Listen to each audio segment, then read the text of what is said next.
This episode of Recording Studio Rockstars is brought to you by Atom Audio, Isotope, Native Instruments, Lewitt, and Grace Design. You're hearing my voice right now on the Lewitt Pure Tube microphone through the Grace Design M201 Mark II mic pre mixed through Isotope, RX, Ozone, Neutron, and Nectar, all on Atom Audio monitors. Please check out our awesome sponsors using the link in the show notes below. It's a great way to help support this show, and there's some great deals waiting for you there. Now get ready to rock.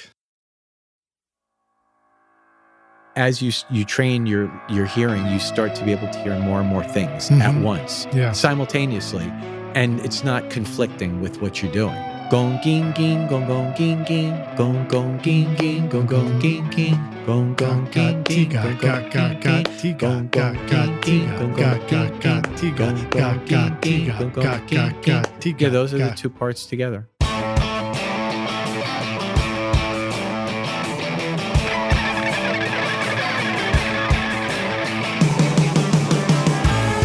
Welcome to Recording Studio Rockstars. I'm Lid Shaw, and this is the podcast created to help you become a rock star of the recording studio.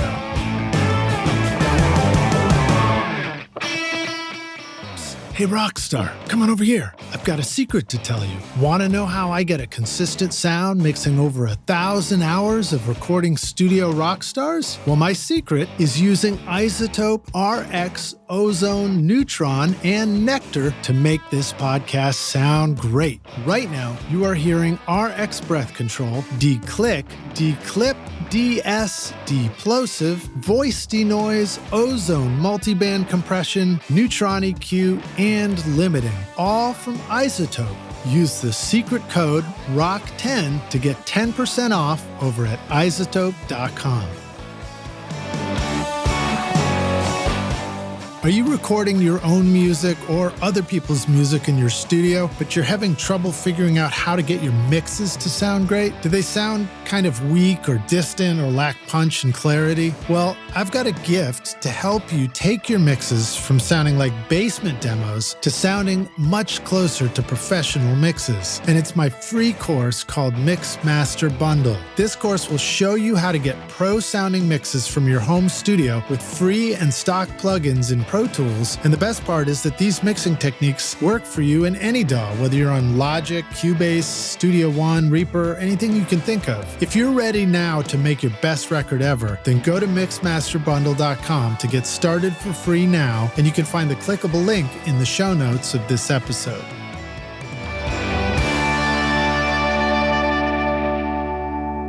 Hey Rockstars, it's your host, Lid Shaw. Welcome back to Recording Studio Rockstars, bringing you into the studio to learn from recording professionals so that you can make your best record ever and be a rock star of the studio yourself. My guest today is John Arrucci, an acclaimed master artist in classical, jazz, North Indian, Afro-Cuban, Afro-Brazilian music and other indigenous traditions, and someone I first met when he moved to Nashville to build his studio. Actually, I think we met at AES in New York before that, but he came over to my studio and we got to hang out. Having composed, performed, and instructed for over 40 years, John has studied on 3 continents and received numerous honors. His work as drummer and percussionist is featured on scores for feature films, television, commercial spots, and recordings including on Sony, Polygram, Mercury, Chesky, Koch Jazz, Chiaroscuro, Rykodisc, and other labels. He's performed and/or recorded with Michael Brecker, John Patittucci, Mariah Carey, David Byrne, Philip Glass Ensemble,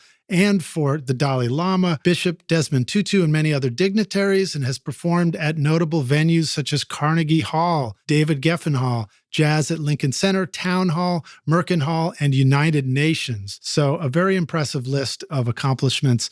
His percussion can be found on programs including Patriot, Late Show with Stephen Colbert, Oprah Winfrey, and Rosie O'Donnell. As a composer, John has received numerous commissions, grants, and awards from members of the New York Philharmonic, the Manhattan Marimba Quartet, the Mann College of Music, and many others. His acclaimed 2011 release, Metaphors, which we might talk about here on this interview, features 9 of his compositions and performances on drum set, vibes, marimba, and percussion. John's taught as well for over 20 years at Princeton University, the City University of New York, and many other prominent institutions, including Eastman School of Music, where he graduated with distinction. The Smithsonian Institution awarded him a postdoctoral level research fellowship to study tabla in Benares. Did I pronounce that right? Benares, yeah. Benares, India, with Pandit Sharda Sahai.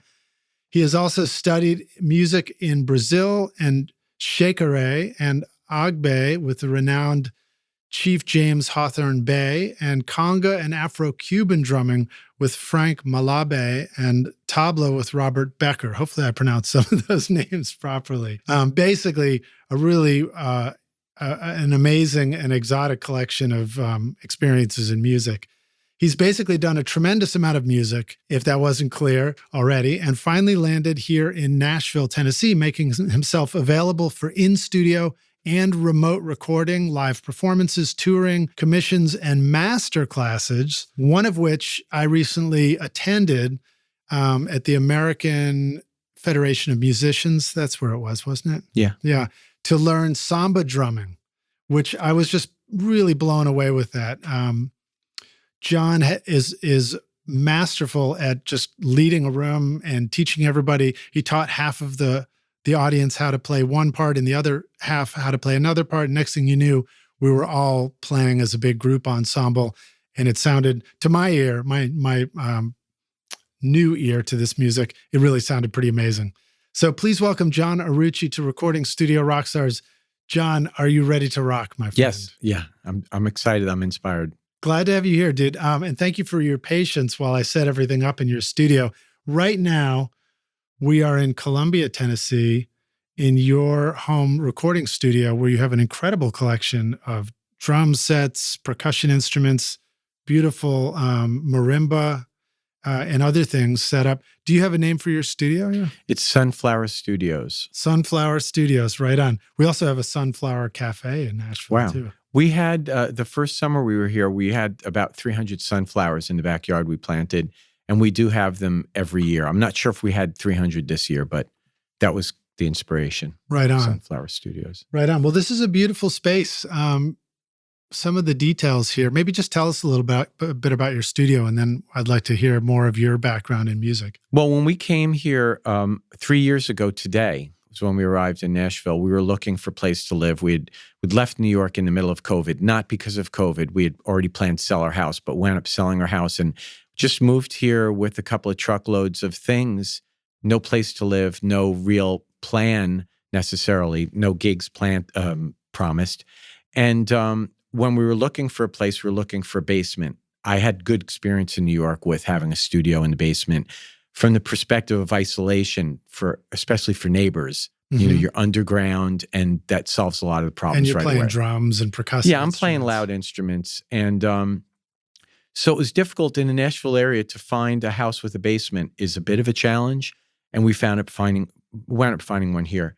And my wife saw the space already. I mean, she has a good eye for seeing the potential in a space, and I wasn't really sure, but we gutted this space down here and basically started from scratch. There were a lot of dropped ceilings, and we wanted some headroom in the studio. So I think the high points here about 9 feet. It's kind of got a dog leg shape to it. Yes. Sort of a shotgun dog leg, if that's such a thing. Yeah, outside the control room. And then the control room. Now, was the control room space there, or was this sort of a L-shaped space, and then you just built the control room into that corner? This part of the L was an actual extension of the garage. So we had put that wall up over there with those double doors. And then there was a room there, not very well finished, and an office there. The office had a small door. You see, we put those sliding glass doors. We raised the ceiling. We put a lot of... Now, how did you raise a basement ceiling? Well, it was a dropped ceiling. So we got rid of the dropped aspect of it and reclaimed the part that was above.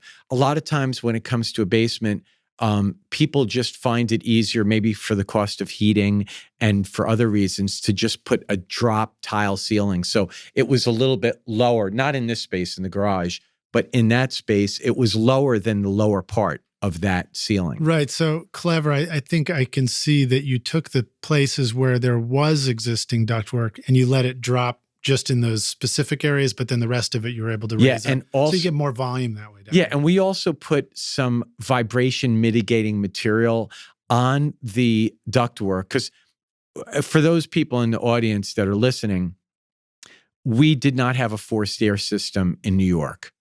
We had baseboard heating, and forced air ductwork is really the enemy of having isolation in a studio. It basically acts as an intercom system. So the first thing we had to do was create a separate heating cooling system down here, which is our mini splits that are on the wall in the control room in here. The other part was to try to mitigate any sound that might emanate from the ductwork. So we had put some vibration mitigating adhesive that sort of peel and stick stuff on there. Also, we have what's it called? Safe and sound, or some kind of good insulation and wrapped insulation around the ductwork. Really try to make it as quiet as possible as far as the existing heating system that really is serving upstairs. It's not serving here at all. Right. So one of the big things was closing the vents that used to come down here, so that I would not hear sound from upstairs, and upstairs wouldn't hear sound from here. Yeah, that's the thing about traditional AC vents, is they're basically like sound tubes that just connect rooms and spaces. Even when we had our system serviced this year, I went out there with some of that same vibration mitigating material. And when the guy who was maintaining the system had it opened up, I had my head inside there putting the stuff up. So you just tap it. It's like ring, ring, ring. Then you put this stuff on. It's like really quiet. Yeah. So that's cool. That's cool. Well, so it's a really nice space. And then you also, if it wasn't for the treatment in here, it'd be a very echoey box, right? So you cleverly found ways to put all sort of sound treatment panels, very cool looking things that doesn't look like a typical studio. It looks much more like honestly, it kind of reminds me like if I went to the Children's Museum and it was very playful, it's like, because some of it looks like the discs sort of look like planets hanging up. And then you've got these cool half semi-sphere diffusers up on the walls, right? Yeah, and even with the semi-spheres on the walls, for me, it's important, like the space is actually, for me, an extension of the instruments, and it's an extension of me, and it's an extension of my compositions, of my creativity. So even with the spherical things, half-sphere things that seem to be starting below this mini-split system, if you look to your left, there's a mini-split. See those little guys there? Yeah, the little half-sphere. And then they kind of go up the ceiling, and they go all the way along the ceiling over there. So the motif was, in my mind, that those things were condensation, and then they evaporated up and to hug the ceiling, and then they dissipate down near the marimba over there. Clever. Whenever I did anything in the studio, I wanted it to make sense compositionally, motivically, so that when I come into this space, if I'm coming to compose or I'm coming to play, the composition is already in progress and the play is already present. Nice. The room itself has play to it, like you said. Yeah. That's kind of what we wanted to create. Now, there's a company, Unica Vev, where we got the majority of these. That's UNIKAVAEV. And it's a company originally from Denmark. I think their headquarters are probably in Connecticut now. They have a website, unicavev.com. And we got the majority of the things that are in here from them because they're effective acoustic treatment, but also with a strong value in design. Like they have a lot of attention towards the aesthetic. And the aesthetic's important for me as a musician. I have a strong visual side. So when I come down here, I feel creative, because the space is kind of cool. conducive. It's very fun. And then let's see some of the other sound treatment things. I think these are the Unica Vev items. That's right. You have the this what would you call it? You'd call it a spacer or like a These are called Bauer. These are screens. They're screens. This particular thing is dealt by Unikovev, but it's actually called the Bauer screen. It's made by a separate company. I would say, with the exception of the Bauer screens, which I have 6 here in the studio, everything else is Unikovev. This thing is called Arbor Bass. That's above the drums and then above the control room space. And the screen is very clever. It's as if it was a gobo, but it's not really trying to block a lot of sound. It's more like it's just, it's got soft felt-like fabric and foam woven on a frame so that it's sort of a softer, probably softens the sound just a little bit around there and keeps it from and I splashing. do surround, if I'm doing something and I find that space is a little live, I will surround what I'm doing, and it does enough. We weren't looking, as you could see, for a dead sound here. Right. We wanted to have some liveliness, but not too much. And that side over there where the marimban vibes is, I find is a little more lively. There's a bit more exposed flooring because I like for the marimba to sound a little bit more resonant. Whereas the drums, I try to tone those down a little bit. So I tend to record drums over on this side. Yeah, right. Well, and so then there's the curvy, wavy panels too, which is, again, you've got some short These ones. are called Scala panels. And then these on this wall here are called Kula. And I'm trying to remember the name. I'll have to remind you. But it's cool what you did on the wall too, where the Scala panels, there's a little bit of gap between the panel and the wall, so you were able to put a light there, so the light kind of floods from behind the panel. But I mean, there was also acoustic consideration. So for the company, they have certain prescriptions that if you're going to use this acoustic product should take up this percentage of the wall. Like I said, we weren't looking for something that was dead, but something that would flavor the sound enough. Like if it was just a wall, then sheetrock would be the spice that was added to my sound exclusively. And It's okay for it to add some sound, but I didn't want it to add all the sound. So each one of these items putting up is a spice, which we tried to be a bit discerning in terms of where we put it.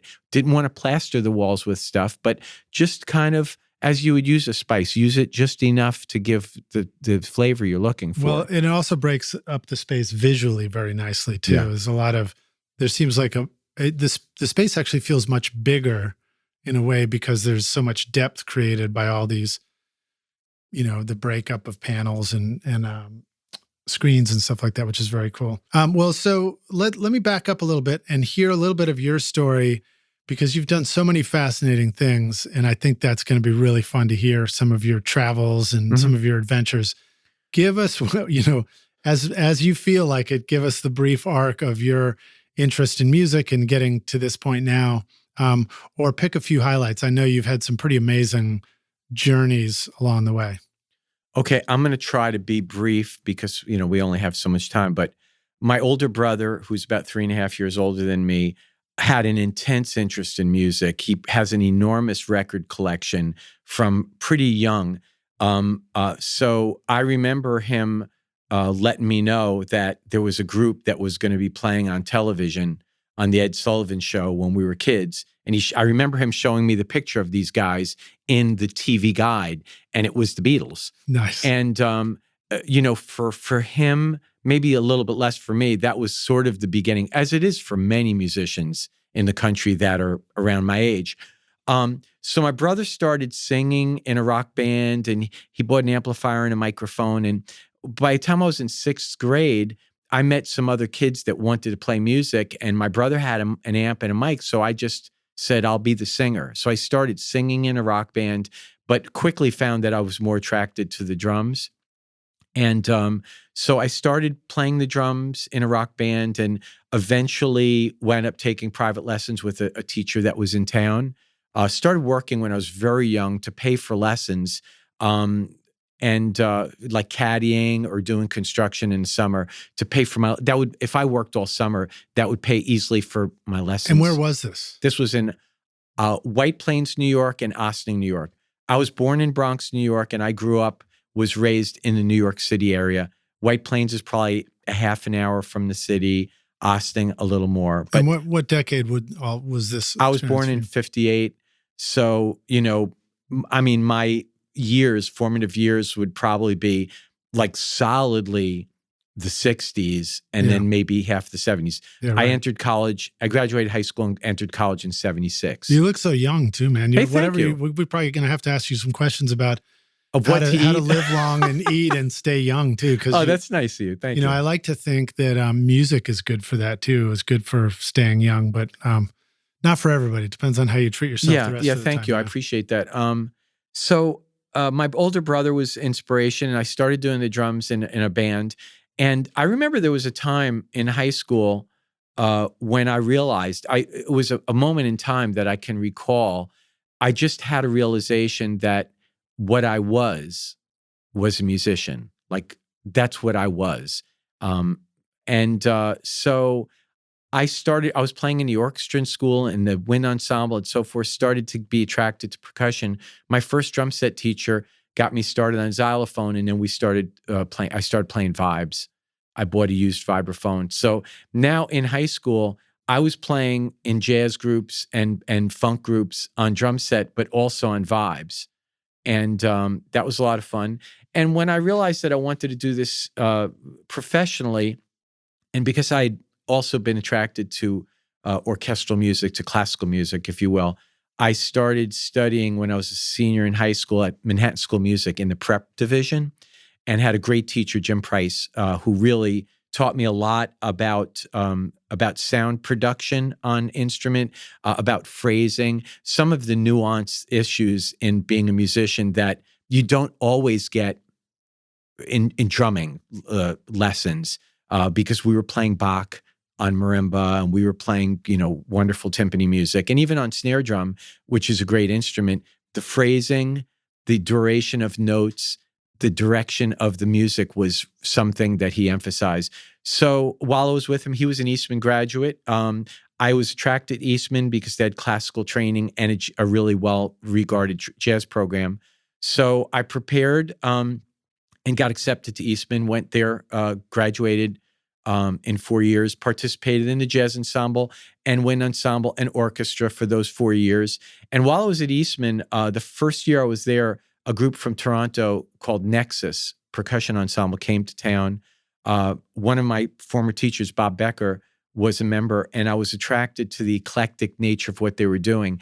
They were playing African music. They were playing, Bob Becker's a wonderful tabla player, North Indian music. I mean, they'd all studied and could play music from Indonesia, gamelan, et cetera. Mm-hmm. So I started to develop a real strong interest while I was at Eastman in what they call today world music. Right. So I would go to the library, and when I was doing my preparation for exams in what was called survey, so we're doing a period of music. It's the classical romantic period.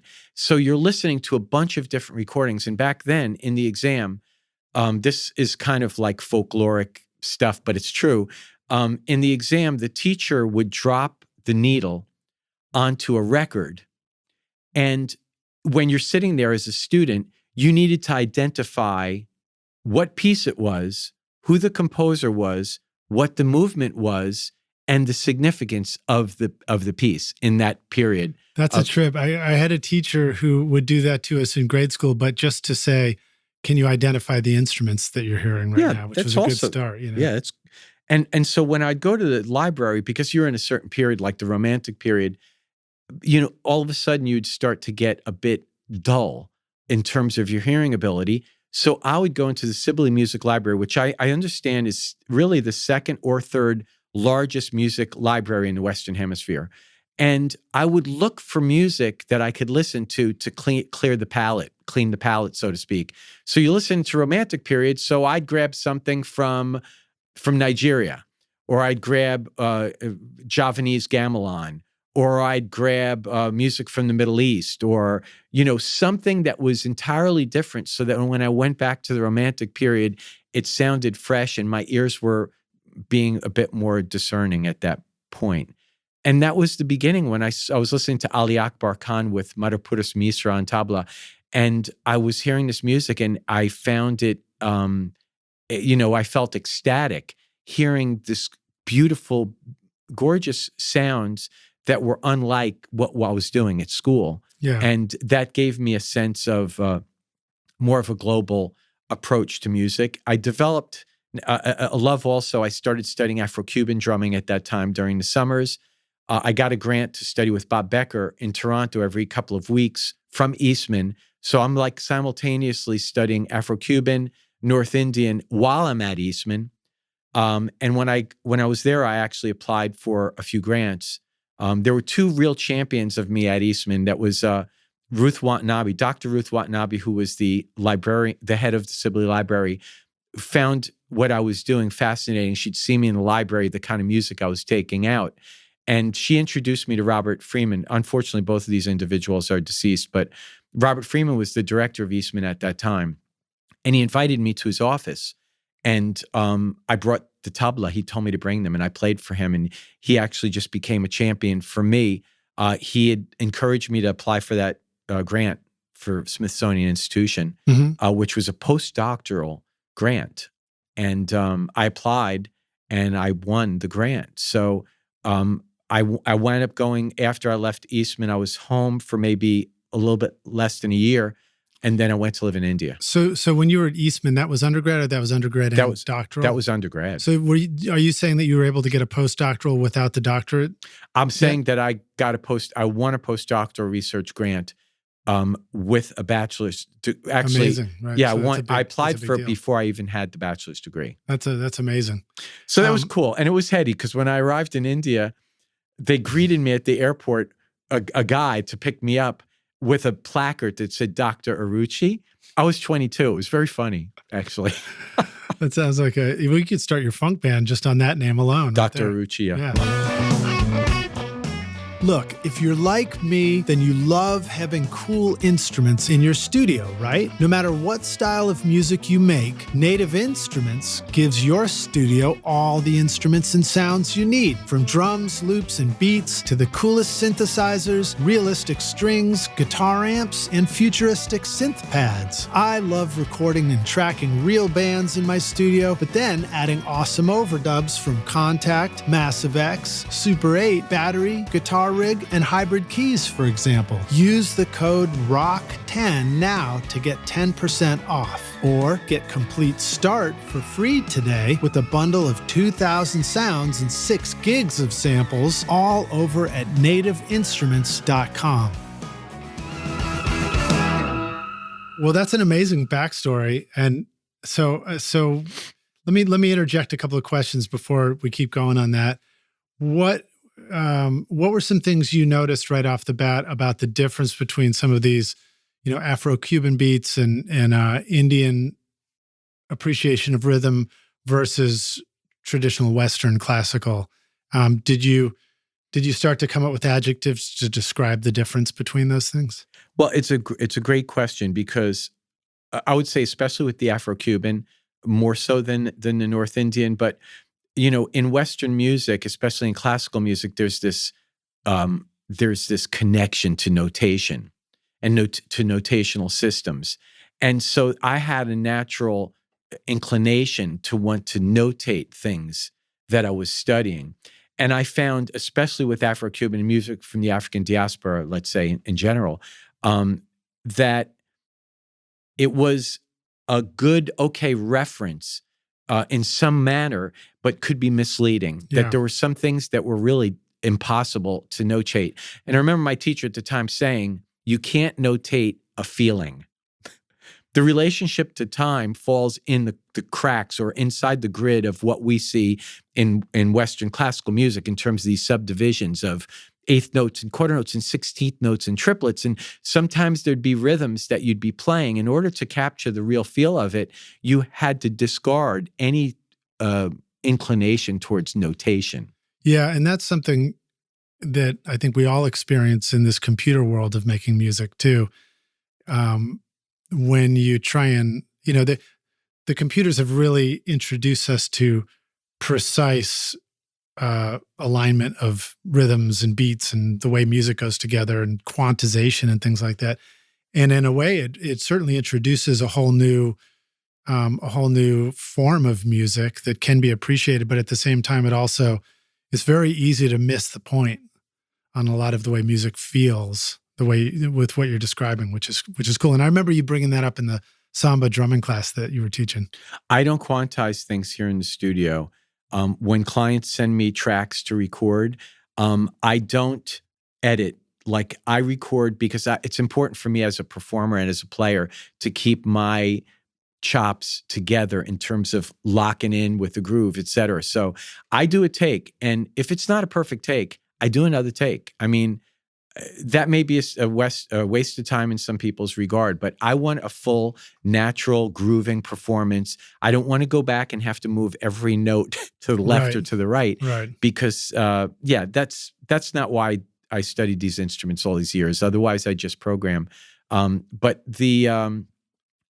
after studying all of these musics and coming back to classical music in a way, because I had a period of time where I was just full bore a folklorist and just studying various traditions and completely divorced from the Western European traditions. Coming back to the Western traditions and especially to some of the solo music, like, for example, of Bach. And when you hear the great performers of Bach, you realize that in that case as well, the notation is simply an approximation. There's all kinds of liberties that people take that make the music more human. It brings out the beauty of the music. So I'm kind of not really into mechanized music very much. I mean, I'm an open-minded guy. I'll listen to everything, but I naturally kind of have an aversion towards mechanized music. Yeah. Well, it's interesting because what you're describing about, the notation is a starting point. That applies to learning how to record in a recording studio too, and how to do mics. It's like, the things we learn are starting points for how we might do stuff, but it's really it's the interpretation where it really comes together. Oh yeah. Okay, cool. So share a story about going over to India, and studying there, if that's a good place to start. Yeah, I mean, it's a good place. Yes. So I go to India and I've not, I grew up in a lower middle class family, so I had not traveled at all. I mean, barely outside New York. And my first trip out of the area was to go live in India. I was poorly prepared for what I was going to encounter. I did stop on the way in Europe and spent a month traveling around Europe. I think it was a really good move because at least I got my feet wet as a traveler. Incidentally, when I was a kid, I started working for a neighbor of mine doing construction, and I was big for my age, so I could pass on that side when I was 13 for much older. I was driving a truck and working for him, and I was terrified about driving the truck for delivery to New Jersey, terrified about traveling somewhere by myself. So the remedy for that was to go travel to India and live by myself for, that's my approach to things. So I traveled through Europe. It was really cool. I arrive in India. My guru, my tabla teacher is not in India yet. So I just kind of, when I got there, it's India, 1981. The city where I lived, Benares, India, is the Hindus' holy city. It's on the Ganges River. It's an ancient city. And without trying to give it too many qualitative, descriptors, if India at that time is very underdeveloped, then Benares is really, really underdeveloped. Yeah, and you're like 23 years old or something at this point. Yeah, I think 22 or 23. So when I got there, I did suffer some culture shock. Here you are, you're 23 years old, you've landed in India, and it's just the first experience for me in the hotel, I arrive and it's probably nighttime. So they bring me to a hotel, and when I wake up, the first sensation I have is that I've landed on another planet because I hear birds outside the room I've never heard these sounds before. Oh, yeah. It was extremely exotic. But long story short, I struggled for the first couple of months with a tremendous amount of culture shock, with not only the poverty, but just the sounds and the smells and just the language. When I left India, I was speaking quite good Hindi, I think. Really? I was taking Hindi lessons with a teacher probably 2 or 3 times a week. How long were you there? I was there a year. A year, wow. Yeah. But I mean, after the first 6 months or so, I was speaking Hindi as often as I could. Yeah. Because there were a lot of people who didn't speak English. So it's one of the things that I've been fascinated with in world music. In my 20s, I was first introduced to hearing all kinds of music from around the world.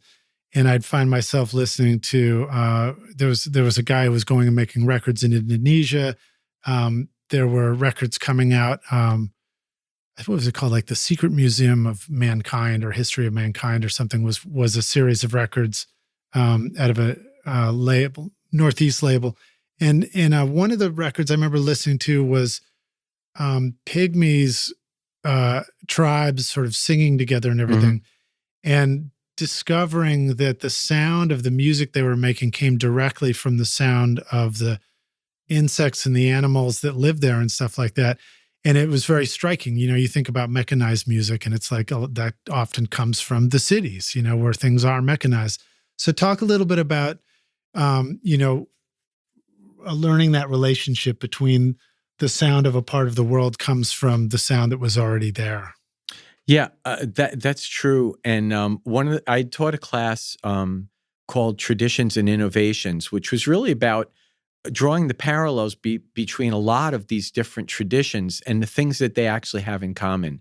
And one of the things is a cultural context, like it's serving a purpose in the community. There's a connection oftentimes to dance, to a celebration. There's a bunch of reasons. There's a cultural context. And that's something that has been somewhat lost in our country.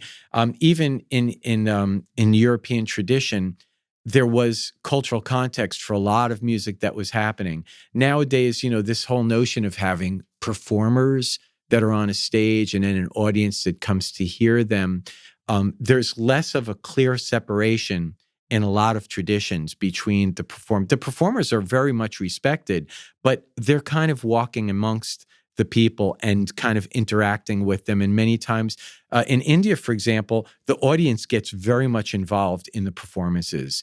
They're counting the tal, they're counting the beat. And when there's a psalm, they reach this climax, the audience is knowing exactly what's going on. They're following the development of this motif, this variation, this palta. And when it is realized, they jump out of their seats.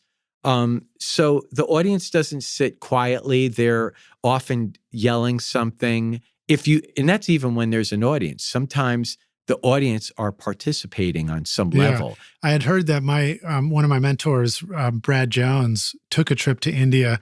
He was teaching me in the first studio I was at, and that's the same thing he said. He said the audience knows these incredibly complex counts. They're like much higher. It's not 4/4. You know what I mean?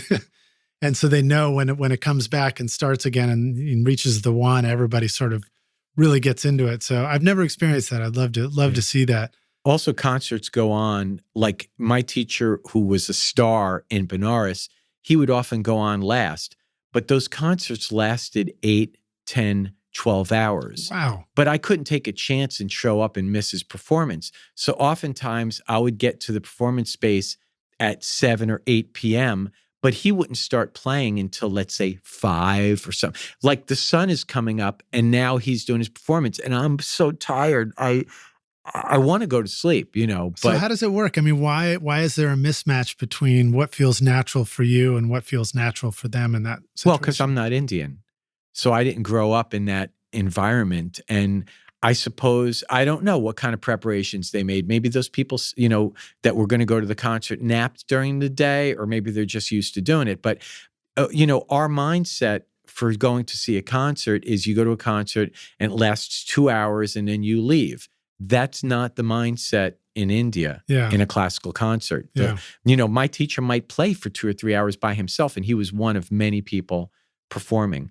That's the thing, the value of going to some place like India or Brazil or any country to study the music is that you start to develop, you breathe the air that the people are breathing, you're eating the food, you're interacting. Hopefully you're speaking the language with them because the music is coming from all of those things. Yeah, I think the verbal language must really inform the music as well. It does. So that was a great experience. It kind of kicked my butt in a way because of, how difficult it was, but it was beautiful. And I think, anything that's really difficult winds up being beautiful if you can, hang in there. Like this podcast, like me setting up the mics for this. Well, I mean, I hope that I've not been too difficult. No, you're not difficult, but me setting ask stuff my up wife sometimes. if I'm it's difficult. going to be amazing. Adam Audio's S-Series, crafted in Berlin, is a flagship line of reference monitors featuring 5 models from the compact S2V all the way up to the powerful S5H. The range builds on Adam Audio's iconic heritage with new technology for improved acoustic performance. With new woofers, redesigned waveguides, and a DSP engine, the S-Series ensures accurate frequency response, consistent dispersion, enhanced detail, and a forward-looking digital connectivity. Backed by a 5-year guarantee, Adam Audio monitors embody durability and professional sound for your studio at adamaudio.com. So let me ask a question about the tabla. What our listeners, there may be some listeners to this show who are inspired to go study an instrument like the tabla or some of the other ones that you might bring up on this, and really get to know them. And then there are going to be lots of us who are inspired just enough to want to incorporate some of those sounds in our, indie rock recordings in the studio and stuff like that. What thoughts come to mind for you about ways that we can use some of these exotic instruments from around the world in recording stuff that's, just our college rock band kind of sound? Or, call a percussionist that plays the instrument and send them the track and say you'd like to have some tabla and just experiment. Because I'm not playing classical North Indian music. People are not calling me to do that, but people do call me to put tabla down on a recording, and they know they want that sound, but they're not exactly sure what to ask for, and certainly not how to notate what they might ask for. So I would say, just there's percussionists that do play tabla today, and send them the track and say, I'd like you to add tabla, and you could say some descriptives. You could say, I would like it to be very spatial, or I'd like it to be busy. I'd like it to be virtuosic. I like to just add some color in this section and let them rip. I find, generally speaking, when you're dealing with stuff that you are not familiar with, like if I hired a pedal steel guitarist to come and do some stuff for me, it's an instrument I love, but did not have a lot of experience with in New York. I would say, what do you think? Yeah. And what could be added here, and what you think you could do? And you can learn in that process of, so you could speak a little bit more clearly in subsequent sessions where you're dealing with it. But that would be my suggestion as far as tabla is concerned, or any instrument. If someone says, I really like shakere, or I like birimbau, and I want to have you use that on this cut. Now, you may put it down, and in the end, they may say, no, that's not what I thought it was going to be. But it's very hard to try to dictate what people should do when it's outside the context. Like, I'd like you to add birimbau. It's a 1-string lute from Brazil, originally from Angola, we believe, that's used to accompany capoeira, a martial art dance form from Brazil. And it's used in that context. So if you're going to use it in another context, it's going to be a crapshoot. You're just going to have to see if it works. I have done some stuff for people where I use it, and I'm using it in a way that is kind of inferring something else, like an early string instrument in the Delta, like just kind of somebody just playing a string instrument and moving a piece of metal along it, sort of like a very early slide guitar. Does the birimbau have a slider that goes across the string for different pitch? You can do that, but that's sort of an extended technique. The original technique is there's a rock in your hand, and as you play the string with this stick in your hand, you move the rock in and out. So you get 2 different pitches essentially, But sometimes what I do is something that people would call like berimbau of the garbage can or something. It's like you put the berimbau upside down and you put your foot on it over some resonating chamber like a garbage can. And then you could take a piece of metal with your left hand and the stick. And as you hit, just move that metal, you can get pitches all up and down. You could play melodies all up and down the string. That's fascinating. Well, I remember when we did the samba class, you talked about the histories of the music and the sound and the instruments coming together. So feel free to keep talking about that stuff as you think of it. Let's see, where were we? We kind of went to India. When you came back from India, is there more you want to talk about your experience? Well, I mean, there's plenty I could talk about India, but I want to let you know that I'd won another grant when I was in India. I got the notice that I'd won another grant I applied for to go live in Ile-Ife, Nigeria, to study the music of the Yoruba. They're like, we can't give this kid enough grants. Let's give him some more. Yeah, let's give him some more grants. So now that was really good news, but it was a bit frightening because I would have had to go straight from India to Nigeria.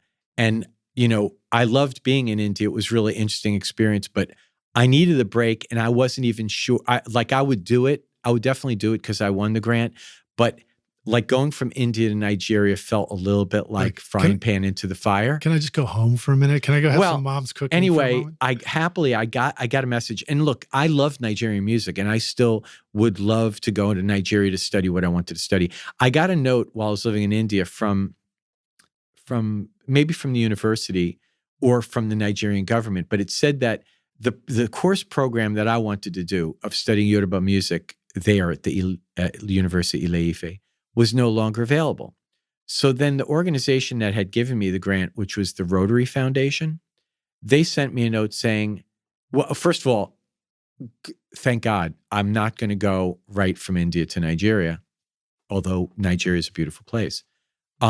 The Rotary Foundation sent me a note saying, because the university had declined to have me, I could now choose any country in the world to go to.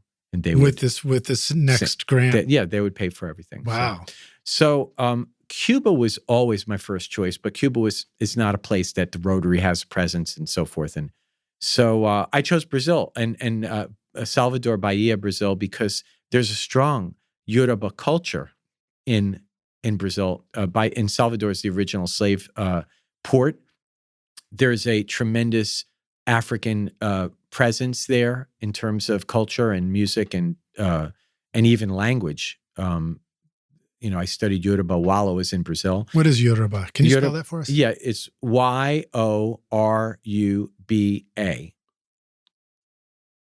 And what is Yoruba? The Yoruba is a nation. It's a people from Nigeria. It's a people group, but it's also the language they speak. And so when you study the music of the Yoruba, you're talking about the bata drums, you're talking about the agbe, the shekere, those instruments come. Can you describe those instruments since we don't have a visual to see? Yeah, the shekere is an instrument that I learned with Chief Bey. Originally, a good friend of mine, James Cherry, who's deceased, had actually shown me how to make them. So you get a gourd, you can grow it, or you can get it from a variety of different locations. You cut the top off, you take all the seeds and pulp out like people do with a jack-o'-lantern, with a pumpkin, and then you do macrame work with beads on the outside. And the instrument, you can strike it on the bottom and it has a tone to it. You can shake it this way, which is back and forth. You can shake it forward. You can shake it backward. Chief Bey taught me it has a language. So you hit the tone, it's gong. When you go back and forth, shekere, forward, re, sha. So when you could speak the language, gong, gong, shekere, re, sha, gong, gong, shekere, shekere, sha, gong, gong, gong, gong, gong, sha, gong, gong, shekere, shekere, re, sha, gong, gong, gong, gong, gong, gong, gong, shekere, re.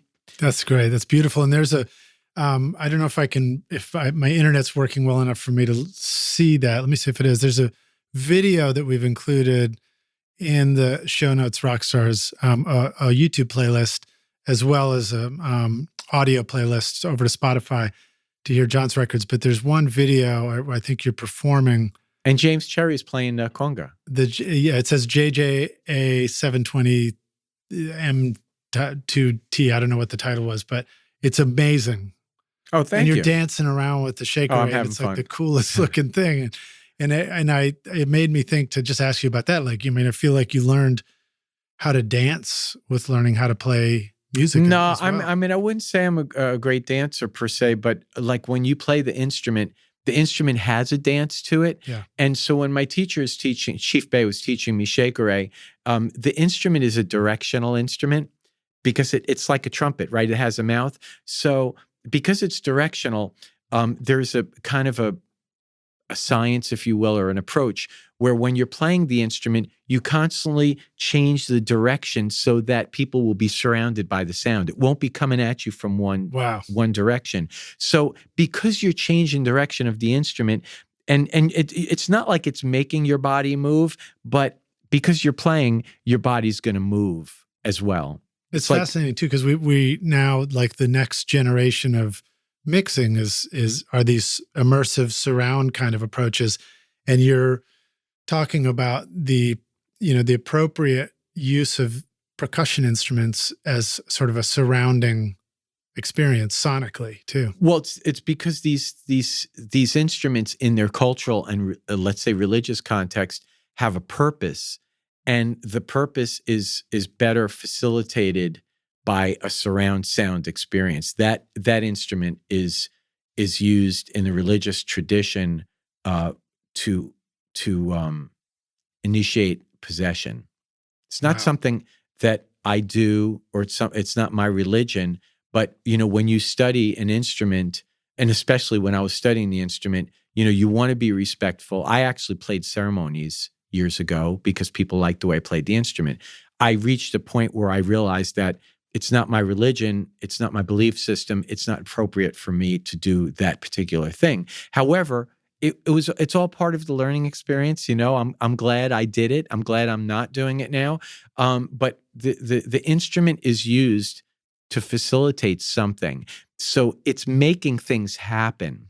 And this is the power of music, is that the sound vibration, not to get too crazy into that thing, but certainly in India, they have ragas for specific times of day and specific things.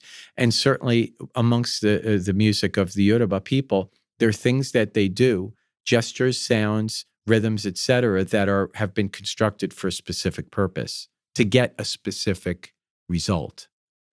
And so that's an interesting concept when you start to make music more than entertainment. Now it's facilitating a spiritual journey. That's great.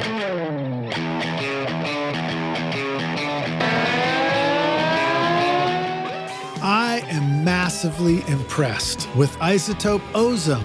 I've been mastering a lot of my records recently, and Ozone makes it so easy for me to get a fantastic sound. The mastering assistant will help you get started by measuring your track and suggesting all the settings you need for a professional result based on the genre and EQ curve of your choice. You can even reference a specific song if you want, using simple yet sophisticated modules like clarity, impact, low-end focus, stabilizer, imager, exciter, and spectral shaping, along with powerful dynamic EQ, compression, and limiting. You simply adjust the settings to your own taste, and it sounds incredible. And the magic of master rebalance means you can reach into your mix at the mastering stage and manipulate the vocal, bass, and drums. My bandmates are pretty demanding of my mixes, but now when I send off the masters for approval and get comments back like, "Holy bleep, pristine, damn good mastering, crystal clear, you're a wizard, finally I love my singing, and the drums and bass sound huge,"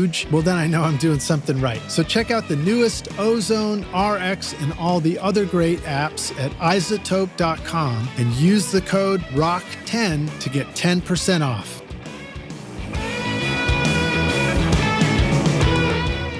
what do songwriters, music producers, DJs, EDM, TV, and film composers all have in common with you and me? We all need incredibly cool sounds that instantly transport the music we are creating to the style that we want. This is why Native Instruments is your ultimate toolkit with a massive library of sounds for your studio. Whether you want to create hip-hop, indie pop, classic rock, meditation music, pumping dance floor beats, or full orchestral arrangements, Native Instruments' complete bundle offers you everything you need, from drums, loops, and beats to wild synths, ultra-realistic strings, and vintage electric bass, guitars, and keys. The list goes on and on. I personally love recording real bands in my studio and then adding cool drum samples, synths, and futuristic keys from Battery, Contact, Massive X, Guitar Rig, and Hybrid keys, for example. Plus, it's a great way to make your productions sound modern and unique. Use the code ROCK10 to get 10% off or get Complete Start for free today with a bundle of 2,000 sounds and 6 gigs of samples over at nativeinstruments.com.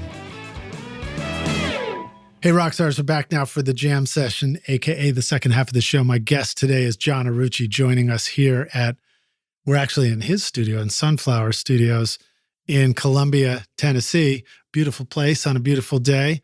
John, are you ready to jam? Yes, please. All right, so let's jam ourselves from India over to Brazil. Get to Brazil, really cool, great time. I was there for about a year and a half in 83, 84. Was playing, I was ostensibly at the university. I was at the university, but it was really just the institutional connection for me to be there. I was out on the street a lot. At that time, in terms of studying, traditional folkloric music of any sort, there wasn't really any school or even a pedagogical tradition. I mean, most people in Brazil that play probably been around it. When they were big enough to pick up an instrument, they knew what to do. You just take it for granted even. Yeah, because, people grow up hearing this music, constantly, samba, et cetera, whatever is popular in that particular area. So I wound up doing some teaching at the university there as well. And what part of Brazil are we in? In Salvador Bahia, Brazil. It's the Northeast. So I had a great experience there. I speak Portuguese. I still speak Portuguese. I have as they say, I have a pretty good ability with learning languages. I mean, I think it's related to music. Yeah. It's also, I think, related to my tendency toward interconnectedness. Like, I will always, somehow my mind is always making an unconscious effort to connect things that may not seem like they should be connected. And what I learned and what I knew intuitively early on was, because Portuguese was a Latin-derived language, that I already had a tremendous amount of vocabulary, having been speaking English my whole life, to be able to speak. Once I made some observations about what makes a word that's English a Portuguese word. Yeah. Had you studied any other languages when you were back in New York before going in? I studied Italian in high school, and you have Italian? Yeah, but it was none of my family's. My father didn't speak Italian at all. His mother could speak probably. I never really heard her speak Italian, so it wasn't a familial thing. Me studying Italian had more to do with music, because Italian is the predominant language in music, right? In classical, accelerando and crescendo and all of that stuff. I just thought that knowing Italian was going to serve me as a musician. When I was preparing myself for conservatory and classical, life, I thought the more Italian I knew, the better. And, right on. Well, so now when you're in Brazil, you started learning samba, which you were teaching us at the class. Yeah. Can you talk a little bit about what is samba? To the extent that it's fair to ask this question, can you kind of give us a little samba, a mini workshop right now? Well, samba is a generic term in a way like rumba is a generic term. So there's a variety of strains if you will, of samba that are for particular regions and then for particular purposes. So it's generally it's a celebratory music, dance music, and initially was probably played on whatever was available, and it's the popular music of Brazil. The predominant. Brazil is known for samba, especially during Carnival that happens each year, the last weekend before Lent. Yeah, and it's made up of sort of different rhythms, right? Different rhythms and different instruments depending on what type of samba you're playing. So there's some sambas that are predominantly surdos, the large drums, with some repique and some caixa. And then there's others that have like a lot of pandeiro, the frame drum, that we didn't do in class because it's too it's not user friendly. Right. It's not something you just pick up and you start playing. Yeah. What did we do in class? You had you played tamborim, which is a small handheld drum with a stick, and you played agogo, and then people were shaking the ganza. There might have been one or two people doing that, and I was playing the surdo, which is over there. Right. Okay. And that's a class that I devised so that it would be very user friendly. So the emphasis there is not on technical ability, but really on listening. The focus is listening to each other and all relating to the surdo as the unifying principle. It's like whenever you're playing music with other people, you have to make an agreement about something. There has to be some agreement to start. And the agreement is that drum, the heartbeat of that drum, or the agreement in another music could be the clave. Mm-hmm. It could be a bell pattern. It could be a tempo, but there has to be some place you start that you agree upon. And if everybody, each individual person is in tune with that unifying principle, they'll in turn be together. And I feel like somebody was asking the question about trying to count to know where the one was or something, and you just sort of said that's the wrong question. It's more of you feel it or something like that. Well, I mean, I don't think it's bad to know where the one is, but counting is it's something that serves you well in certain traditions, and in others, it's maybe doesn't serve you. I was giving the example of when I've taught a group of music teachers, like for professional development day. So I go into a school to teach just music teachers. Now, these are people that you would believe have better than average reading ability as far as music's concerned. So I'd be teaching them, and then one of them would say to me, write it on the blackboard. And I'd say, okay, I mean, let's just do that for a second. And they couldn't play the syncopated rhythm when it was notated. After I erased it off the blackboard and we got back to singing the rhythm, they could all play the rhythm. So you could play a rhythm without reading it, but when you read it, you can't play it. Well, that was the first thing you did when you were showing us the tambourine and the go-go parts, is you had us verbalize it. It was like a word that we would say first. Mm-hmm. And when I would play it, and then I'd start to forget what it was for a second, I'd pause and I'd remember how to say the word. I can't remember now. I should have written it down somewhere for myself, but I thought it was very interesting. And I've noticed that in the studio too. A lot of times trying to explain, what this ending is that we're all supposed to do as a band, or how to syncopate something, or how to do a drum fill, it's easier to use a word. Or just go. I want and okay. Oh, I got it. I know it. Yeah, pretty close. So yeah, I mean that's really. So if someone like, hey, John, I didn't like what you did there as far as a fill. I'm thinking of something else. Sing what you're thinking. Yeah. Okay, I'll do that.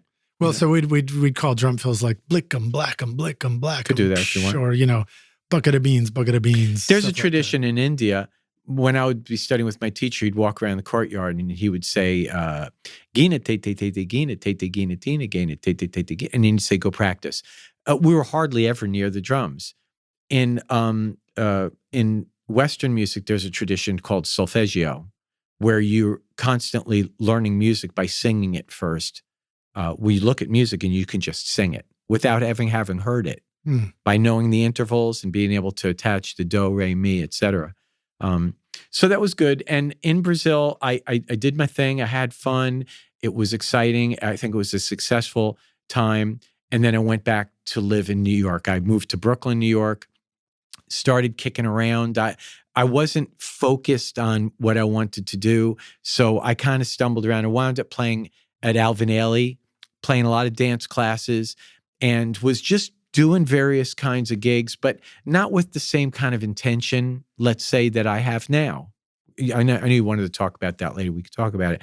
But I was just kind of like being led by the water, the river that would come by me. Yeah. And then one day I was home, and Princeton University called, and they said they'd gotten my name and they wanted me to give a lecture on Afro-Brazilian music for the faculty and students.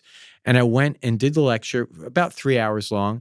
And when it was over, they offered me a teaching job there. Not only teaching percussion, but I was teaching an orchestration course for the doctoral candidates in composition on how to write effectively for percussion. Not only Indian, Brazilian, African instruments, but also classical marimba, vibraphone, xylophone, snare drum, bass drum, it's timpani, whatever. And that wound up leading to 23 years teaching in the faculty at Princeton as percussion instructor, sometime lecturer either in the composition or musicology departments. That's great. That's exciting. I don't know if I think I visited Princeton campus once. Beautiful campus. Back when I was a youngster. But I imagine that must have been a lot of fun and probably a great gig for you at that point. It was really great as a freelance musician, as a stable thing that I could count on doing. Yeah. It wasn't every day. It was either a day or maybe 2 days. I'd stay overnight if it was 2 days. And I taught a lot of really talented people there. And the first year I was there, my studio was right beside Milton Babbitt's office. Milton Babbitt is a seminal figure in contemporary music, and he would stop in and we'd have conversations, and it was kind of lovely to interact with him. And so I did that and was playing. I started getting called to do recording work. So I was a percussionist who was doing TV commercials, movie soundtracks, sessions, and doing that in Princeton was good. But I did have an urge I started composing really much more strongly in about like 93.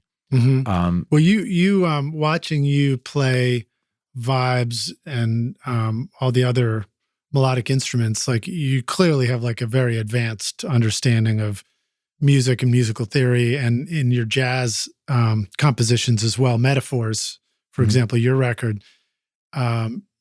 It's fascinating to see that too, and to think about what it means to be on the vibes, for example, but for it to be your band and your compositions, and you're composing for these other instruments as well. And it's so easy to think of the piano as the central instrument for something, but really, you composed it. I don't know, what instrument did you compose your songs on? Do you compose on the piano or on the vibes? Pretty exclusively. I mean, I'm thinking about changing up a little bit and starting to try to compose on vibes a bit more, because my compositions, like the focus is the piece itself. And a lot of times people have accused me, like when I'm playing drums and leading my group, that I didn't play enough drums. Like they came to hear me play drums, but it's the composition. Right. And I only play as much drums as serves the composition. They wanted to hear a lot of drums, but the piece is not asking for. Right, you're like, guys, you missed the point. You were supposed to be listening to the melody, the music, the harmony, well, the music go together. I mean, the drums are playing a part. Yeah. It's just not a dominant part. So I'll experiment with that. I'm kind of open to it. But one of the things as a percussionist that serves me is that this interconnectedness that I've always intuitively felt, I'm able to exercise it where I can go. I'm playing marimba, right? I'm playing, and it's like I feel like doing something else, and I come to the drums, and I bring the marimba with me to the drums, the aesthetic, the sound. And while I'm playing the drums, I'm not intentionally, but somehow subconsciously also trying to affect the marimba. And then I go to the congas and I bring the drum set and the marimba. And then I go to another instrument. And so these instruments they're all kind of akin to each other. Like they're very separate and very different. But when I play one, sometimes I like to imagine I'm doing the other. That's cool. That's cool. And I love, I do think that having a studio becomes an introduction to all the instruments. So I started out on guitar, but once I started a studio, then I wanted to have more instruments around, and it gave me an excuse to start learning how to play the drums and start learning how to play bass. And it grows a real appreciation for how all the instruments fit together as a complete thing. But it's hard to imagine what exactly that complete thing should be before you've created it, So that must be a challenge in composition too. It's just like, well, what is the final sound of all these instruments going together? In the studio, it's easy to get into overdub land where you're just layering stuff, and then sometimes you just go too far and then you back off again. Yeah. With Mike, there was a friend that visited from California recently, a really excellent pianist. And he came by here last week. He was in town. And I just asked him if he would sit at the piano and I could just put some of my music in front of him. And the way I like to hear my music when it's somebody at his level or a guitarist is just the pure music. Because those layer things are not something that I necessarily try to envision. What I try to envision is a strong musical piece that can inspire people to do things. And then if I have musicians, then I'm just curious to hear how they relate, how they respond to that thing that I've presented with them. And some of your layers, for example, on Metaphors, you've got melodies, which might be the vibes playing the melody, but I think it was trumpet that was accompanying you on some of that too. Very mellow sounding trumpet. Flugelhorn, probably. Or flugelhorn, that's probably what it was. Maybe. And it creates a whole new kind of a sound because it has the flugelhorn has the sustain of the note and the warm kind of then I had alto flute on some of the tracks. Yeah, and flute. And I had cello on some. That was kind of after the fact, the piece was written. And then when I started to record the piece, I thought, I'd like to have this, or I'd like to, because when we tracked that particular recording, we did it at my studio in New York, which is the New York version of this. Mm-hmm. And we did a trio, piano, bass, and drums. And then I went back and put the vibes. I couldn't do vibes and drums at the same time. And then I might say... Oh, so you're playing the drums and the vibes on your... On Metaphors, okay, cool. Yeah. And any percussion you hear, marimba, congas. Then I brought in the flugelhorn player and Tony Kadlik, our trumpet flugelhorn, and told him what I wanted him to do, and then brought the cellist and the alto flute player, and then it was done. I mean, this studio here is not really designed or suitable for tracking. For an ensemble. Yeah, for tracking an ensemble. I mean, basically, I could get away with it, but it's mainly, I know we want to talk about the studio for a sec. It's a boutique studio really serving the idea of one-stop shopping for someone that wants to come here in person and sit in the control room and track drums and or percussion for their record or song, or that want to send me to do it remotely. And we do that. Yeah. I'll wake up and there'll be an email from a client. It could be someone I've never met or someone that I have worked with. John, I have a track. Can you do this? And can you get this to me by so-and-so? Yes, go ahead. So they send it to me via Dropbox or WeTransfer, whatever. They send me the WAV files. I load them up I use Digital Performer now. I used to run Pro Tools and Digital Performer. I have clients in LA. If they want me to do Pro Tools, they send it and I just get a 1 month subscription. Right, and do it in Pro Tools. Yeah, because I don't want to run, tons of programs. I've been using some form of Performer since '88, before it was Digital Performer. So I just really comfortable. I'm also comfortable with Pro Tools. So they'll send it. And a lot of times we don't have time today, but I could play you some tracks. People don't even tell me what they want. They just say, do your thing. Yeah. Someone send me a track and I sent back 13 tracks of percussion. And it just sounds really, really good. It doesn't sound like 13 tracks of percussion because some of the stuff is just like, you know what I mean? It's like you're just getting a thing. You're just getting some flavors. But the way it's layered, so clients will send me sometimes a track, John, add percussion, do your thing. I send them back my mix, which is how I envisioned this to work. And then the separate stems of all the tracks. And then no reverb, no EQ, nothing. The sounds are always excellent because I have excellent instruments, and then they could do what they want. And if they didn't, of the 13 tracks, there was one that they didn't want to use or whatever, they can pick and choose. But I always try to give a client more so that they have some choices. Yeah, that's good thinking. And then giving them that ability to not use something if it somehow interferes with what their vision is. Right. Let's stick to the studio for a minute. You record drums, you record percussion, you record mallet instruments. What do you call the collection of xylophone, vibes, marimba? I mean, people call it keyboard percussion. Keyboard percussion. Yeah. Sometimes they're called. Seems unfair. It should have a cooler name. Idiophones. I mean, I like that one. I mean, it's not really an idiophone because an idiophone is really more like a cowbell. It's something that is the sound source and the source of resonance and amplification. So everything but an idiophone has two parts to it. Like a guitar has the strings, that's what makes the sound, and then the body of the guitar is what makes it resonate. Bierrenbau. The Bierrenbau, right. The drum, the skin is what makes the sound, but the shell is what gives it the resonance. An idiophone, a cowbell, or a wood block, it's one piece. It is the source of the sound and the source of the amplification. Well, I guess vibes is sort of, I forgot which one. Well, sometimes they call it a metallophone. Right, okay. Well, so when you're recording these keyboard percussion instruments, talk about some of the appropriate ways to set up microphones for those of us who might have a chance to do it. What are the different ways to do that, and what have you learned about what works well for that? Well, let's say with the vibes, what is this pattern called? Is it? Well, I guess it depends on which one you're showing. There's maybe that's ORTF, which is like, yeah, they're pointing away from each other, and the capsules are a little bit apart. So no, they're right. I mean, they're right. They're from the same stand, right? And like this. Yeah, I usually use. It's almost like the distance of your ears. I usually use that on the vibes, and I usually use AKG. I think they're 461 EBs, but with the old capsule, they're really nice mics. I have a couple of 414s.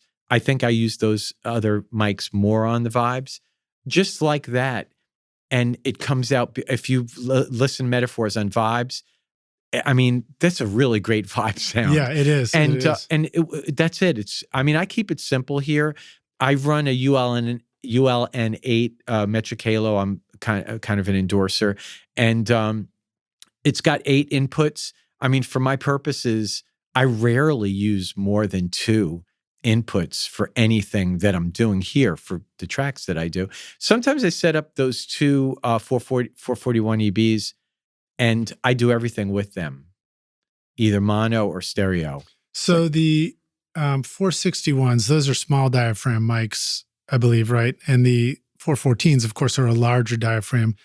And it's interesting because, yeah, I agree. The small diaphragm mics, they naturally pick up the detail in an instrument and the attack because the diaphragm can move more quickly.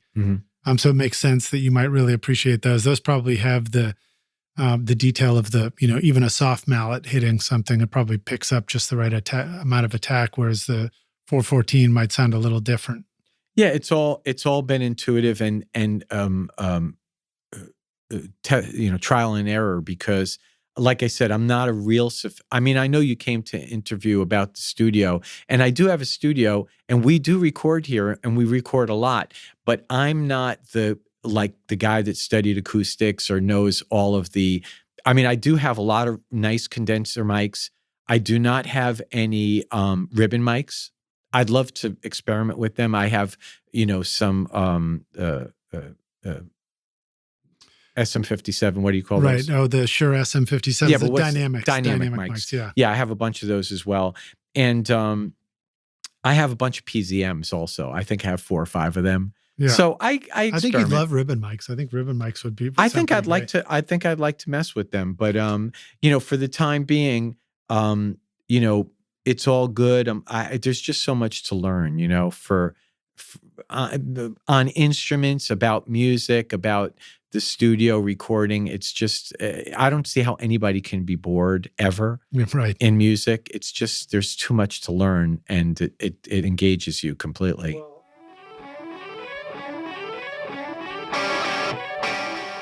The S-Series by Adam Audio, crafted in Berlin, is a flagship line of reference monitors, blending advanced engineering and in-house design. With 5 models in various sizes and configurations, these monitors build on Adam Audio's iconic heritage while incorporating new technology for improved acoustic performance. The range includes the compact S2V with the 7-inch woofer, the 3-way S3H with twin 7-inch woofers, the vertical S3V with a single 9-inch woofer, and the powerful S5H and S5V main monitors featuring a 12-inch woofer and exceeding 131 dBSPL per pair. Despite differences in size and power, all these models provide highly analytical sound for professional audio applications. The S-Series includes new woofers, mid-range drivers, redesigned waveguides, and a DSP engine for crossover optimization. The result is accurate frequency response, consistent dispersion, enhanced detail in bass and mid frequencies with wider frequency ranges, and forward-looking digital connectivity, all in a durable design. The S-Series ensures longevity in your studio, backed with a 5-year guarantee at adamaudio.com. I sit in my studio now with all the equipment that's in there and instruments and stuff, but even just thinking about equipment, there's so much stuff, including the software that's in the computer, each of which requires its own masterclass to learn, that sometimes I look and I'm like, I don't have enough lifetime to learn all of these at the level I'd love to. So you got to be a little selective. And it's funny because just sitting in your space, you've got all these different percussion instruments and drum sets and the vibes and the marimba. Conga, bongo, djembe. Yeah, each one of those is a lifetime masterclass and a lifetime to study. Yeah, so I try to keep it simple as far as the technical stuff goes. Also because maybe I just don't have a natural interest or curiosity. Well, people also don't call you because of your mic collection. They call you because of your musicianship. Yeah, they don't call me for my engineering. I do have nice mics here, and I do get great sounds. Like when a client from LA sends me a TV show or a movie, and I send them back a track, and the engineer there marvels over the drum sound or the sound of the marimba or the vibes or the congas or anything, and they're like wanting to ask me what drums you're using, what mics you're using, I know I'm doing something right. Now, do I know exactly what it is I'm doing right? I know that they're happy, and that's all I ever care about. Like as far as what I do here in the studio and as a percussionist, when someone hires me to do something, my main objective is that person is very happy with what I do. Yeah. And I will do whatever it takes for them to be happy. And most of the time, they just ask me to do my thing, and I send them the tracks, and they say, John, what you did made the track come alive. And that's the best I could hear from them. That's great. Well, so now what about when you're recording a drum kit? What are some of the ways you like to set up the mics for that? Depends on the kind of music, and it depends on the kind of drums. I recently did something over here on the 1960s round badge Gretsch. It was a traditional jazz sound. Because of that, I tried to keep it simple, because a lot of those great recordings of jazz were done with only a few mics up. So I think I might have done that. It also depends on my playing brushes. If I'm just playing the drum set out, something I just did for someone, I had those same 2 mics overhead the drums, and that was it. No mic on the bass drum, no mic on the snare drum. Really? Wow. Yeah. The sound of the drums it just sounds perfectly even. If you know how to play the drums in that style, It's well balanced, and there's no way that things are going to go amiss. If you have the bass drum mic'd separately and the snare drum mic'd separately, someone might mess it up in the mix, Well, and then now you have phase relationships between the mics above and the mic that's close on the kick or the snare. I don't always do that, but always add up. If I'm playing this kit, the pop kit, I might have a mic, overheads, bass drum, snare drum, hi-hat, and all the toms. You know what I mean? What kind of mic do you like to use for your hi-hat? I think that I would tend to maybe use a C3000 because I have the overheads there. I've got a bunch of SM57s on the toms. I know they're not necessarily first choice for toms, but they do the trick. I have a D112 for the bass drum, which is a standard kind of AKG mic. Yeah. Yeah, I mean, I've done stuff on the drum. I'm always amazed at how good this stuff sounds. I think it has to do with the instruments. Yeah, it has like to do if with you, the player I have, too. I mean, my congas were all custom made by like two of the most sought after. I mean, both deceased at this point, but great conga builders that are like just everybody loves their drums. The marimba is built by Doug DeMauro of Arkadelphia, Arkansas. He's the very best. I mean, all of these vintage drum kits. I don't have like, some people have 30 snare drums, and that's cool. I think it's beautiful. I just have really great instruments. And so I think that's where it starts. Then the room is an extension of the instrument. So a bad room is going to make a good instrument sound bad. So we've tried to make the room sound good. If I don't like the way the instrument sounds over there, then I bring it over here. But we got to, the walls have to be complementing the sound. Yeah, that's the thing to learn about doing studio stuff. There's a difference between what works best in a control room versus what works best in the space where the instrument is. And there probably are all sorts of fundamental things about the space for the instrument that are worth knowing as well. But in the end, we're creating something that's like a voice. It's like an expression of something. It's saying something. And so if you like the sound of what you're hearing in the space while you're doing it, then that's probably a pretty good sound for that instrument. One of my students is doing a performance, and I was teaching him remotely via Zoom, and he was tuning the snare drum, and he was asking me about it. And I said, well, listen, I mean, we're working. You're in a bedroom right now. You're going to be playing this in a concert hall. So just be aware of whatever it is it sounds like here is not what it's going to sound like there. There's going to be big differences. That's why I'm a believer producers are very important. It's important when you're recording to have separate. My wife actually comes down and engineers a lot for me, and she's got a great ear, even as a producer. So she produced some of my record.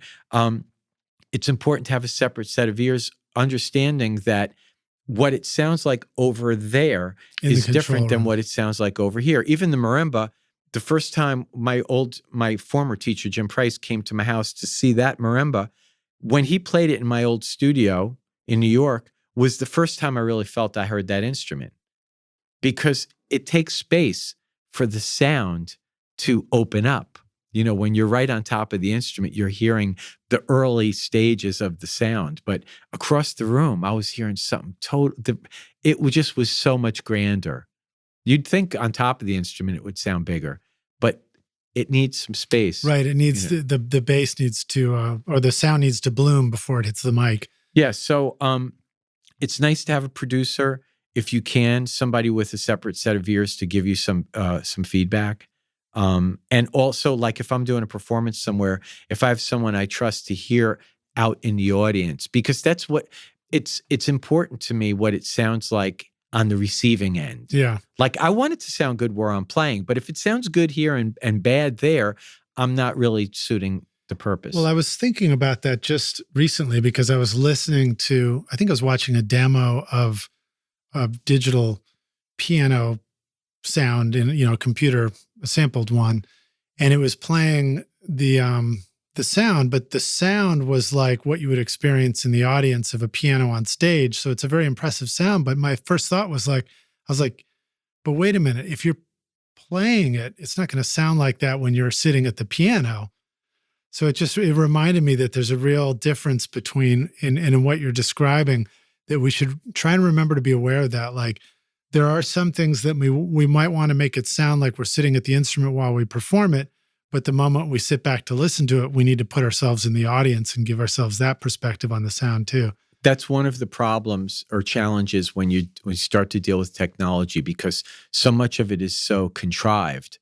So one of the things I've been thinking about lately a lot is how what's going on in my head is another entirely different thing than what I actually play. And I think that's the case with all the musicians playing. And I think it's the case with the audience as well. So there's this separate world that's going on inside everybody's head. Because when I play, like if I'm playing a solo or even when I'm playing, there's something I'm playing with. Something I'm playing along with. And it's in your head. It's in my head, and the audience won't hear it. They're only going to hear my response to what I hear. And I like to think, I mean, as a listener, when I hear music, I'm often unconsciously, intuitively adding something in my head to what I'm hearing in a way that's participatory. So something also that no one will ever hear. What would happen if that second voice inside the performer's head got together with the second voice inside the audience's head and they had a party? I don't know. I think it could happen. I mean, I think when I hear music, improvisational music played at the highest level, when three players are seemingly they're playing the same composition, but they're all playing it along with the thing that's in their head. And it does kind of go together. Like it sounds good together, but you can just zero in on any one of them and it's complete.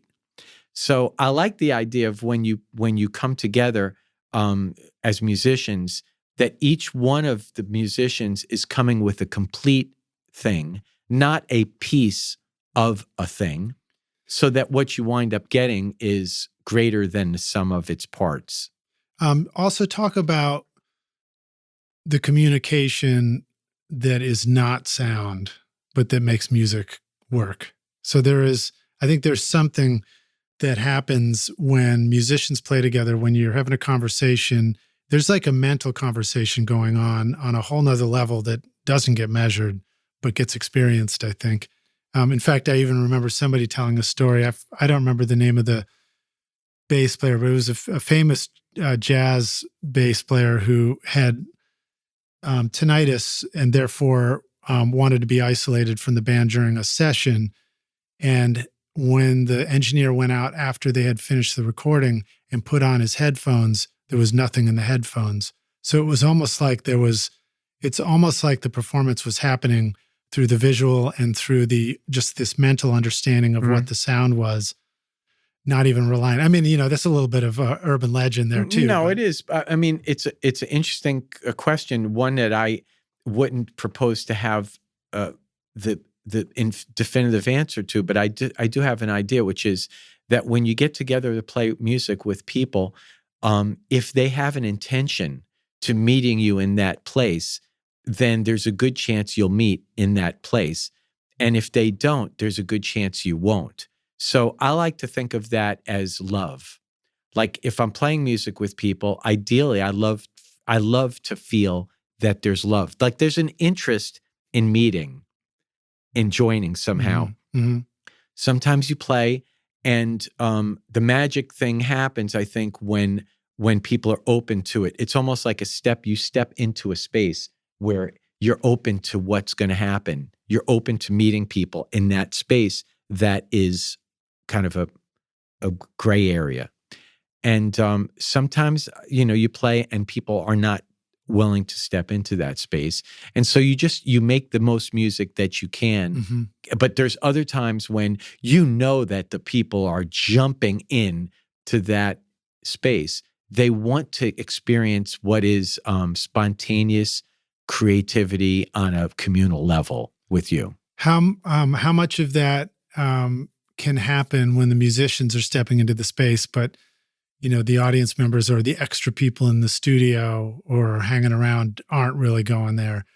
Do you find that as musicians you can still meet in that sort of mythical middle, even if everybody else who's in the room isn't quite joining you there? Or have you found that every single person being really, really tuned in makes the difference?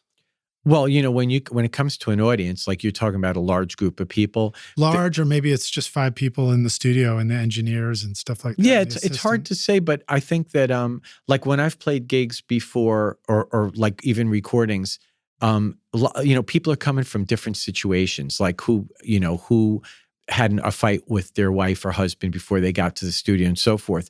So what I always try to do is when I go to play live or recording, I try to remember why I'm doing it, the love of it and the blessing to be able to play music, the blessing to have the ability and the inclination. And so I think that if I go with my best foot forward and I bring my A game, a lot of times, whether it's my intention or not, I will draw other people into that space. Sometimes you'd play, I don't want to say in a specific area, a specific, place, but you'd play and jaded people show up. Guys that do this day in and day out and they're not really fully there and so forth. But you're playing your A game, like you're just doing your best. And they get the message, like they get the memo. Like you can uplift the other people in the room. Yes, you should. That should be your intention. That if you bring your A game, because look, it's only two ways that it can go. You go and you're drawn down by the lowest denominator of what's going on, or you go and you draw everybody up. And I've always tried. Not necessarily that it was conscious, but I got to do my best. I can't leave a gig and say I didn't do my best because I won't be happy with myself. So I go and do my best. Could be the smallest little thing. It's Carnegie Hall or whatever to me because I have to do my best. There is an inherent gravity in every musical performance. Well, I'm mostly familiar with the studio session, so I'll refer to that.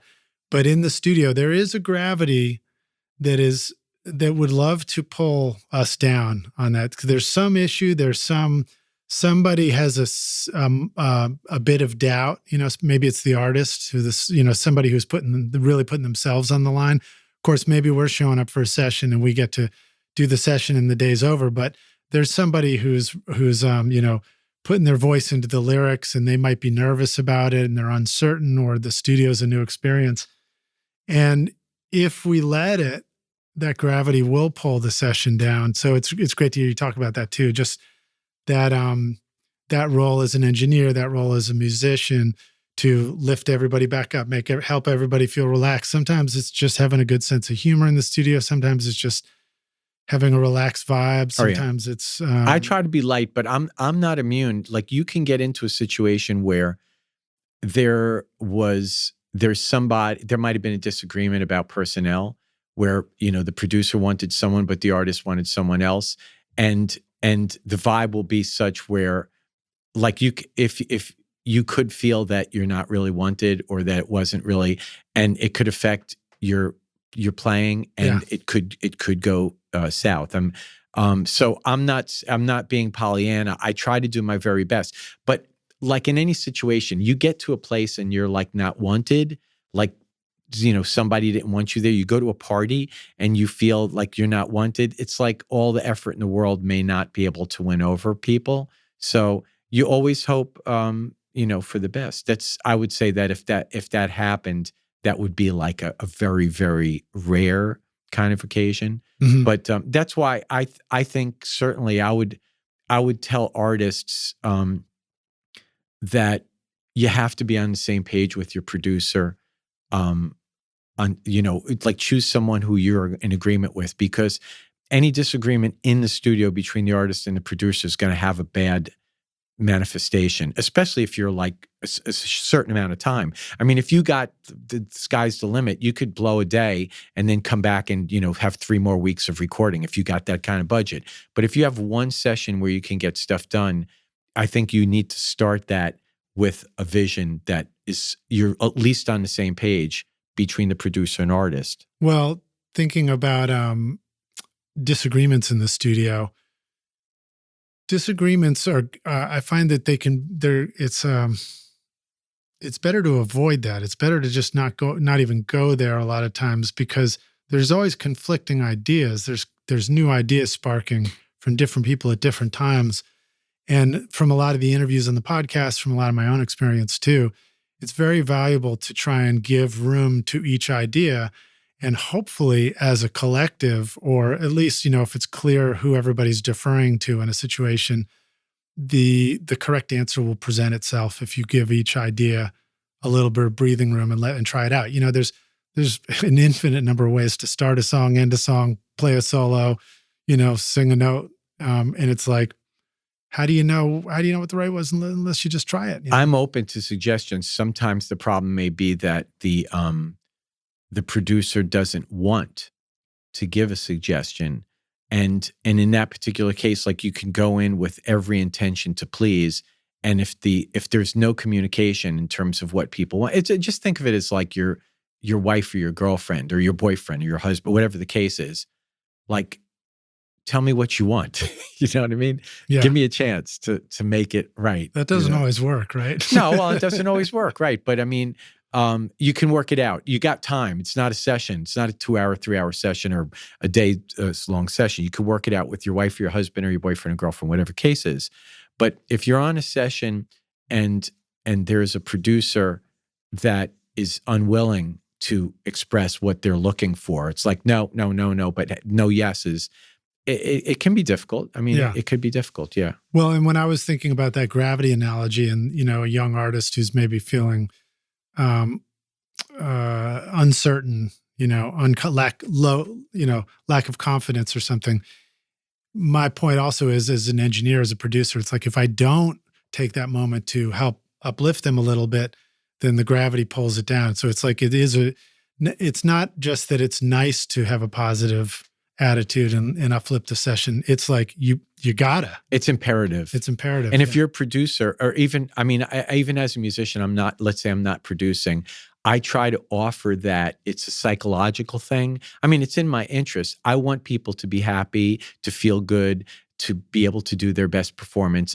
Very few people do their best performance when they're all like really angry with something. Now, just for devil's advocate, what about music where that becomes an appropriate part of the musical expression? Do you find yourself ever doing music that's got an aggression to it? Oh, it's yeah. important to find and then I get into the character. Especially when I used to do a lot of TV commercials in New York. If it was a commercial that was based on kodo drumming from Japan, it's a very martial kind of thing. I would take my shirt off. I put like a red thing around my head, and I'm just like, I get into that.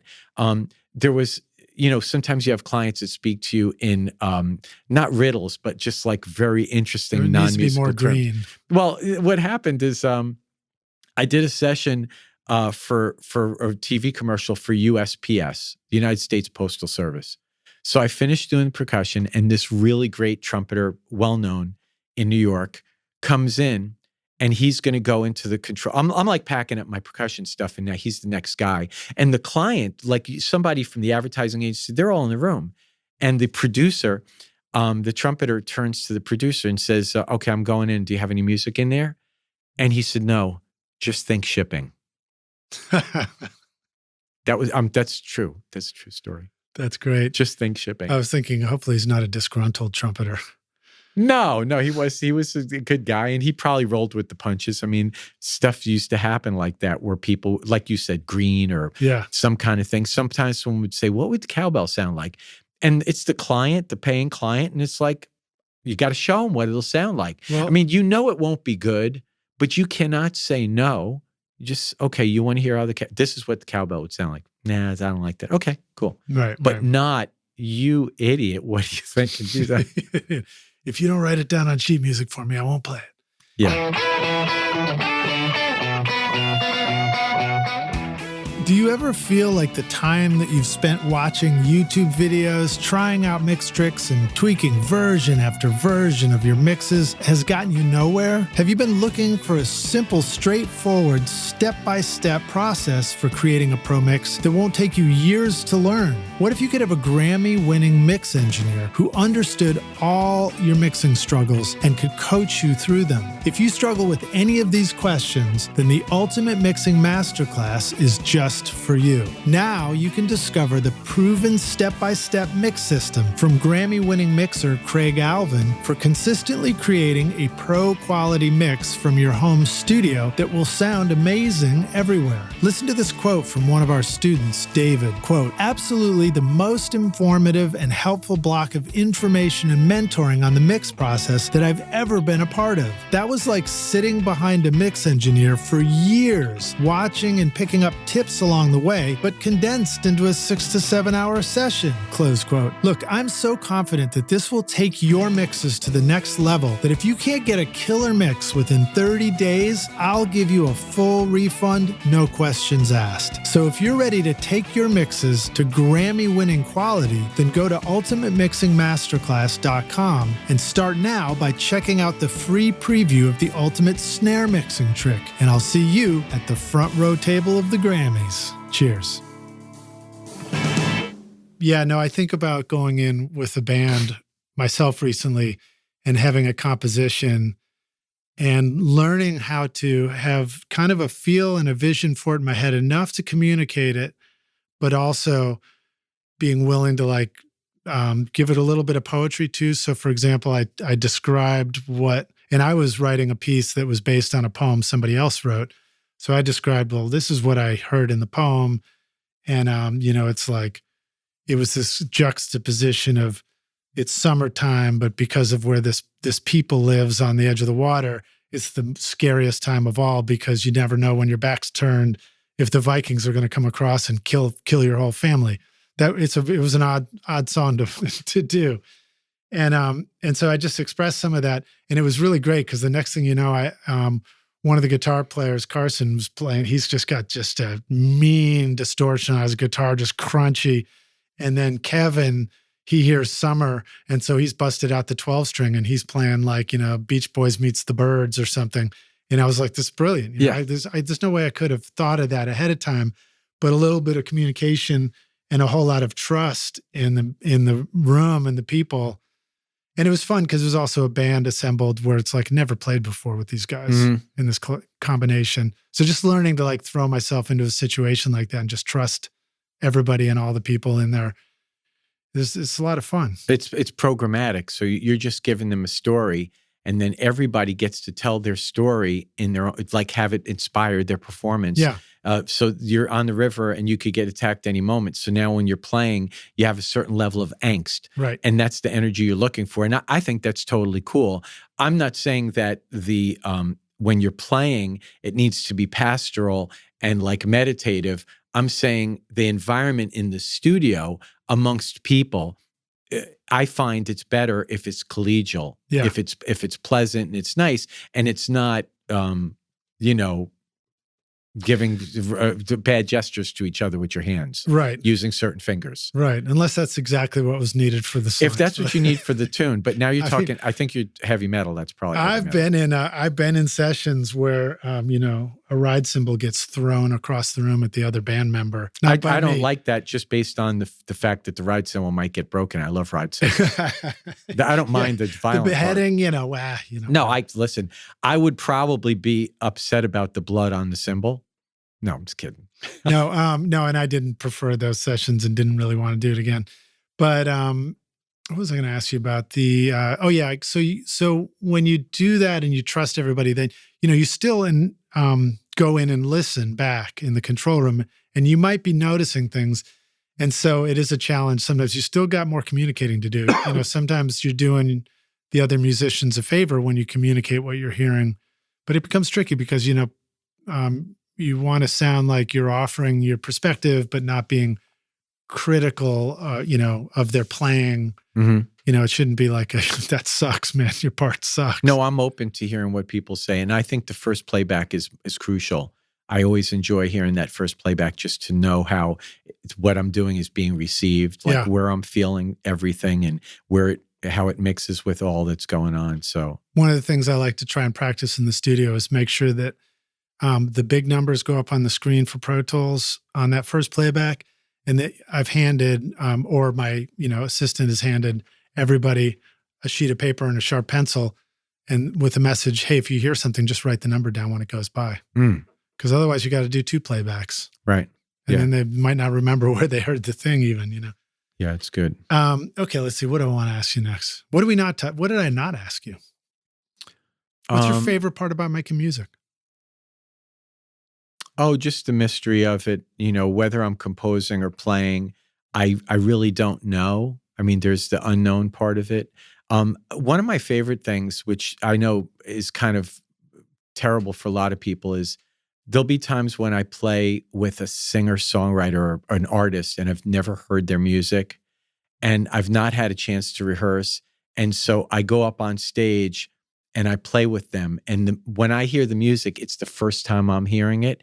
And I find more often than not, there's something that takes over where I'm like exactly with them when they stop, when they do things, the gesture. It's like, it's magic, really. It's like you're listening to that voice in their head. Yeah. Or just allowing the intuition of it to take over.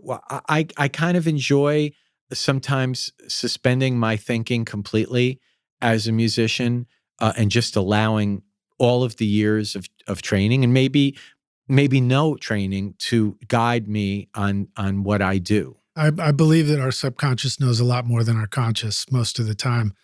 A recent experience for me are those nights where I go to bed and I just wake up in the middle of the night. I can't go back to sleep. And I'm like, what is it? And a lot of times I realize that my subconscious is aware of all these challenges in my life that are right around the corner that my conscious has been avoiding. But that's a little more negative example. But, in the studio, I do think there's a great deal of stuff going on. And I love also the experience of listening in between all the sounds and all the notes. And when you start to hear all the spaces, it's like studying art in art class when they teach you to paint the negative spaces, draw that, look at the stool and paint the empty bits instead of the stool. And there's a ton of that in music. But in order to do that, you really have to be able to listen well. So that becomes questions of like, is the ensemble playing together in the room? Do you have headphones on? Do you not have headphones on? Does your headphone mix suck? Is it terrible or is it good? Can you hear all that stuff? Speaking of playing with unexpected artists and also the poetry question, there were 2 credits on your in your YouTube playlist. One of them was something with Jack Kerouac, or it was somebody I think that reciting. I think that was William Burroughs doing Jack Kerouac for a Kerouac CD. Yeah. And I put, I think that was with John Patittucci on bass and Gil Goldstein on accordion. And I played, I might be confusing it with the David Byrne track. No, I think that was my next question, was tell us about the David Byrne track. Well, in both of those cases, William Burroughs and David, I've met David Byrne, but he was not in the studio when I was in the studio. It was just, I think in both of those cases, those were percussion overdubs where I wasn't in the studio with any of the musicians. I used to run into Gil Goldstein all the time when I'd be leaving. He'd be coming into a studio where I'd put percussion down. And John Patittucci I have met, and he's lovely, and played live with him. But on both of those tracks, I was by myself. So I didn't see William Burroughs. He did a great job on that, though. Do you sometimes feel like that's the plight of the percussionist in a studio setting, is that it gets... A lot of times it's the afterthought. I understand. I mean, people, a lot of times they just want to put the rhythm section track down, and then they think, maybe percussion. But in those cases, both of those cases, the percussion was the only drumming. Neither one of those tracks were along with the drum track. So I'm not exactly sure how those pieces came together. But rock stars, once again, go look at the YouTube video where John is playing Shekere. Did I pronounce that right? Shekere, yeah. On stage in the 80s. And it's amazing. And it'll be clear to you quickly that the percussion is not meant to be a last minute afterthought in music. It's so integral. That particular one too, just reminded me of, I used to have a copy of Herbie Hancock's Succotash, which I think was a big Shekere central part to that. Bill Summers was a early inspiration for me as a percussionist. So the work he was doing with Herbie Hancock's group on Thrust and on Chameleon and others, and he was steeped in Afro-Cuban and other African diasporic musics, and I loved the Shekere, part of things inspired me to start studying Shekere and to play Shekere. So Bill Summers was a big influence, and he recently did something down with Bob Moses down in Nashville. Clifford Kaufman is doing a film on Bob Moses. I was happy to see Bill Summers. I'd love to meet him sometime because he certainly was one of those guys that I looked to early on when I started being interested in playing that kind of percussion that goes along with drum set, Yeah, that's cool. And then I guess the last thing I wanted to ask you about too was the, you had, let me see if I wrote those down. It was the opening to Killing Zoe and Green Chimneys. Those were two film sort of trailer things. Were those compositions you got to do for picture? Killing Zoe, I can speak about. Green Chimneys, I don't remember very well. I know I did that. That was with Joel Goodman, who's out in LA, and he's an old friend. But Killing Zoe, the thing about that is like I played a Chinese opera gong in the whole beginning of that whole movie. The whole opening credits for that is you can hear me playing the Chinese opera, and it's kind of a cult, classic. I think Quentin Tarantino produced, Roger Avery directed film, and I was working for Tom and Andy, who they still doing movies. I see them putting up there. I think they're out in LA, but they had a place in New York. And I was the first call guy for them. And I just remember saying to them, how about this? And they loved it. They loved crazy things. I played ladders like in their loft, so it was like a Soho, studio. There was one track, I think it was for Arrington Road.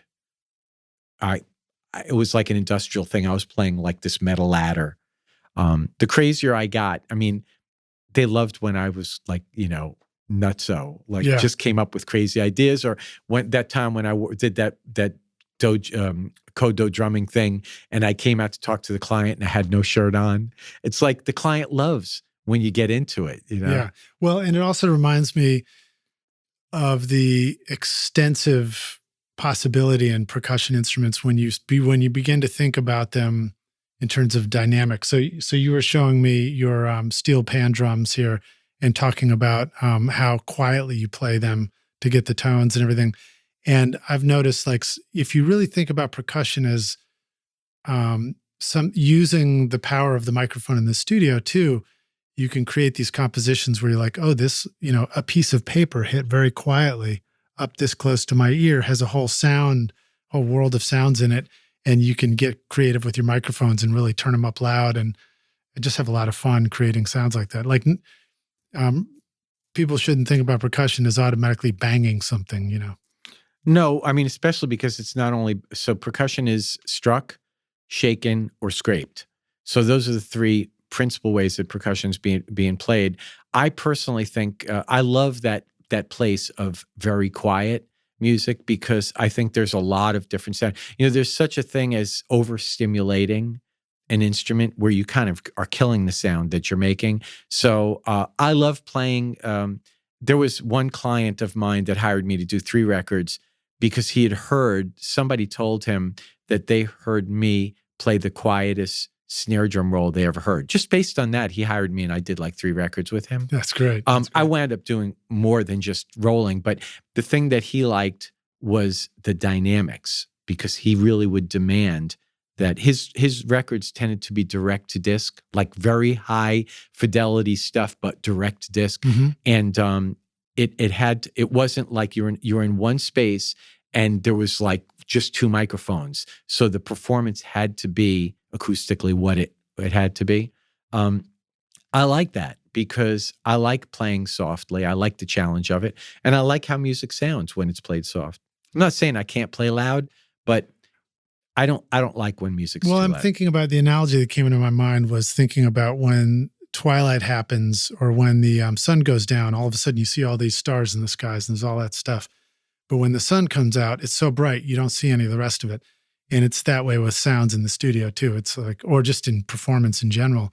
If you're playing things at a loud volume, there's a whole world of music that can happen there, but you're not going to hear any of the quiet stuff in there too. Right. And that's why I like space also. When you're playing, I like when there's space in music, there's like silence in the spaces there. I don't like when things are too busy. This might be an unfair question, but I'm going to go out on a limb here. Do you think you could teach us? Can we go out on a group samba beat verbally? You taught us. You taught us the two parts. Yeah. So when I was teaching at Princeton and I was teaching my class for the doctoral students, one week I'd promised them we would do something fun. So as I was driving to Princeton, I thought of something that I called a samba sing-along. So it was on the drive there that I came up with these phonetics. It's not traditional stuff. It's just, here's the rhythm, and I think this is a good way to teach it. And I've been doing it now I've been doing that kind of class for 30 some odd years. Wow. So that was in 1987 or something. I'm driving to Princeton. And so the tambourine part, one of the tambourine parts goes, got, tiga, got, tiga, got, tiga, got, tiga, got, tiga, got, tiga. But that doesn't mean anything unless someone is giving a reference for where the pulse is. It's just a rhythm floating in space. So when I was playing the surdo, I was playing got, tiga, got, tiga, got, tiga, got, tiga, got, tiga, got, tiga. And then I did a call and you all answered like, zat, that, and we all stopped. Remember that? Yeah. That's where it got a little bit more complex, is learning all the stops and everything. Well, because now the challenge was for you to do something, but hear something else besides what you're doing, which is an art. When you're playing, you don't want to only hear what you're playing. You want to hear what everyone else is playing, so that you can make decisions on how you want to play with them. So it's good. I like to think of it as it's sort of peripheral hearing. It's like, instead of peripheral vision, it's like, as you train your hearing, you start to be able to hear more and more things at once, simultaneously, and it's not conflicting with what you're doing. So got, tiga, that's the agogo? No, that was the small drum, the tambourine. That's the tambourine. Whoops, throwing my glasses off. Yeah, don't throw your glasses around. That's the tambourine part. And then what was the go-go part? Gong ging ging, gong gong ging ging, gong gong ging ging, gong gong ging ging, gong gong ging ging, gong gong ging ging, gong gong ging ging, gong gong ging ging, gong gong ging ging, gong gong ging ging. Yeah, those are the two parts together. There it is. You heard it live right here on Recording Studio. Yeah, I mean, it was, look, it's something I've done with kindergarten kids, and it's stuff that I've done with executives from a major place. The thing is that you don't have to have any prior musical experience, and I've seen everybody respond to it, which means that you can learn music this way very quickly just by singing a part. I'm just a big kindergarten kid anyway. Well, I thought of you that way, yes. I appreciate it. This podcast is proud to present Recording Studio Rockstars Academy. Are you ready to take your recording, mixing, and mastering to the next level and make your best record ever? Then visit the Academy to find the course that's right for you. Want to record killer drums in your home studio? Then check out Rockstars of Drums to learn how to record, edit, and mix pro-sounding drums with a professional Nashville session drummer in a Grammy-winning studio. Or if you're ready to start mastering your own records at home, then check out Rockstars of Mastering, where I walk you through exactly how I master my own records using nothing but plugins. Plus, I take you into a world-class mastering studio, Sterling Sound, to meet with Ryan Smith and hear how he professionally mastered my record, Skadoosh, for release to streaming platforms. That's the music you hear on this podcast, Rockstars. And if mixing is your focus, then check out my free mixing course, Mix Master Bundle, where I show you how to mix using stock and free plugins and Pro Tools. Plus, you get a look at how I recorded everything in my studio and multi-track downloads for you to practice mixing and even upload to your website if you want. Are you ready to make your best record ever? Then go to recordingstudiorockstars.com/academy to get started now. So let me ask you this question. Yes, this sir. is our closing question. Yes, sir. And I like to ask it of all our guests, but it's hypothetical. We can take the Wayback Machine and you go back in time and find young John, and you stop yourself on the 8th hole when you're caddying, and you say, listen, dude, I came back to give. I know you're way into the singing didn't work out, but you're way into the drums now. I've come back to give you this one bit of advice. Here's the single most important thing you need to know to be a rock star of the recording studio yourself one day, what advice would you go back and give yourself if you could go back in time and do that? Well, I'm a Christian believer, so certainly I would hope that I would get into that track sooner, because that's what has really that's what guides my life and what empowers me, literally. But if I was going to give some advice that was not a spiritual level, I would say two things. One is, if you're going to be in the music business, you need to know some business. So, I mean, I'm guilty of it, and I've met a lot of musicians over the years that love music and study music, and they're in the music business, but they don't know anything about business, and so they wind up suffering. The other part is that the personal interaction. Like I sequestered myself for many years because of all these instruments I play, practicing, and I do have a passion for practicing. By the way, I'm writing a book. It's in an editing process now called The Joy of Practice, or The Practice of Joy. And it's really about things I learned in the practice room that I have applied, that you can apply in every musical scenario, but also some extra musical scenarios. That's great. But the other thing is that personal relationships and developing relationships is very important, because people want to make music with people they like and people that they know. So what happens is that you may have 5 great drummers, but one of them is a good friend of yours that you talk to regularly and you hang out with and stuff, and he's going to get the call, And it's also more fun to step into a work environment where you are friendly with people, because that takes away any of that negative kind of stuff. So since I've been here, I really have, for the first time for me, gone out of my way to meet people. Like I met you. I came looking for you. I've met over 300, maybe 400 people. Rockstars, John sent me so many invitations to connect or get lunch or get a coffee or talk or whatever after that first time we met. And I was guilty of being busy every time he sent something. And then all of a sudden that one day you was like Samba workshop. And I looked and I was like, I can totally do that. I'm going to this thing. Yeah. And it was just funny because I was in the back of the room and I think I asked you a question. You're like, hey, I remember you. Yeah, I remember you. I follow up. And the reason is because this is a people business. I do like people. It's like I had to just going into a practice room and practicing and getting really good. Like the fantasy was what? That Miles Davis was going to knock on my door and say, hey, is that you, John? Hey, John. No, you have to meet people. You have to get out of the space. And I've made some really great friendships, you included, since I've gotten here and met.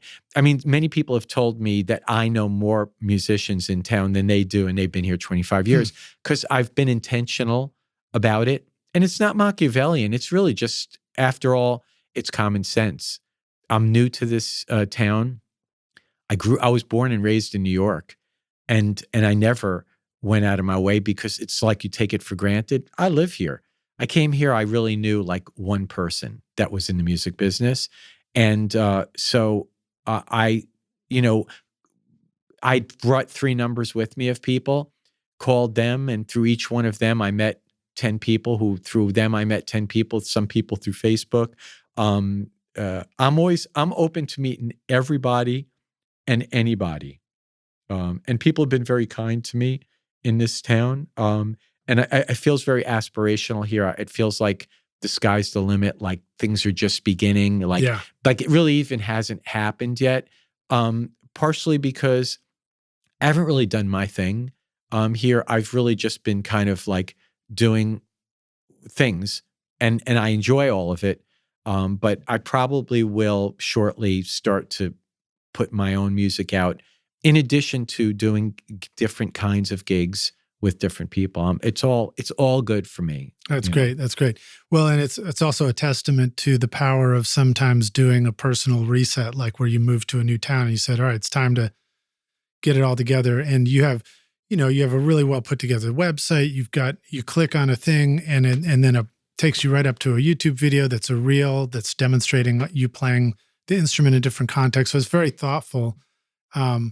And maybe that was something you had done before. Maybe this was just a really good opportunity to have all those things in place already as you moved to Nashville. Before I moved here, a friend that lived here said to me, John, before you come here, you need to redo your website, and you need to put a bunch of different quotes and reels, because he said, I mean, this is what he said. He said, when you call people or you introduce yourself to someone in Nashville, the first thing they're going to do is go check you out.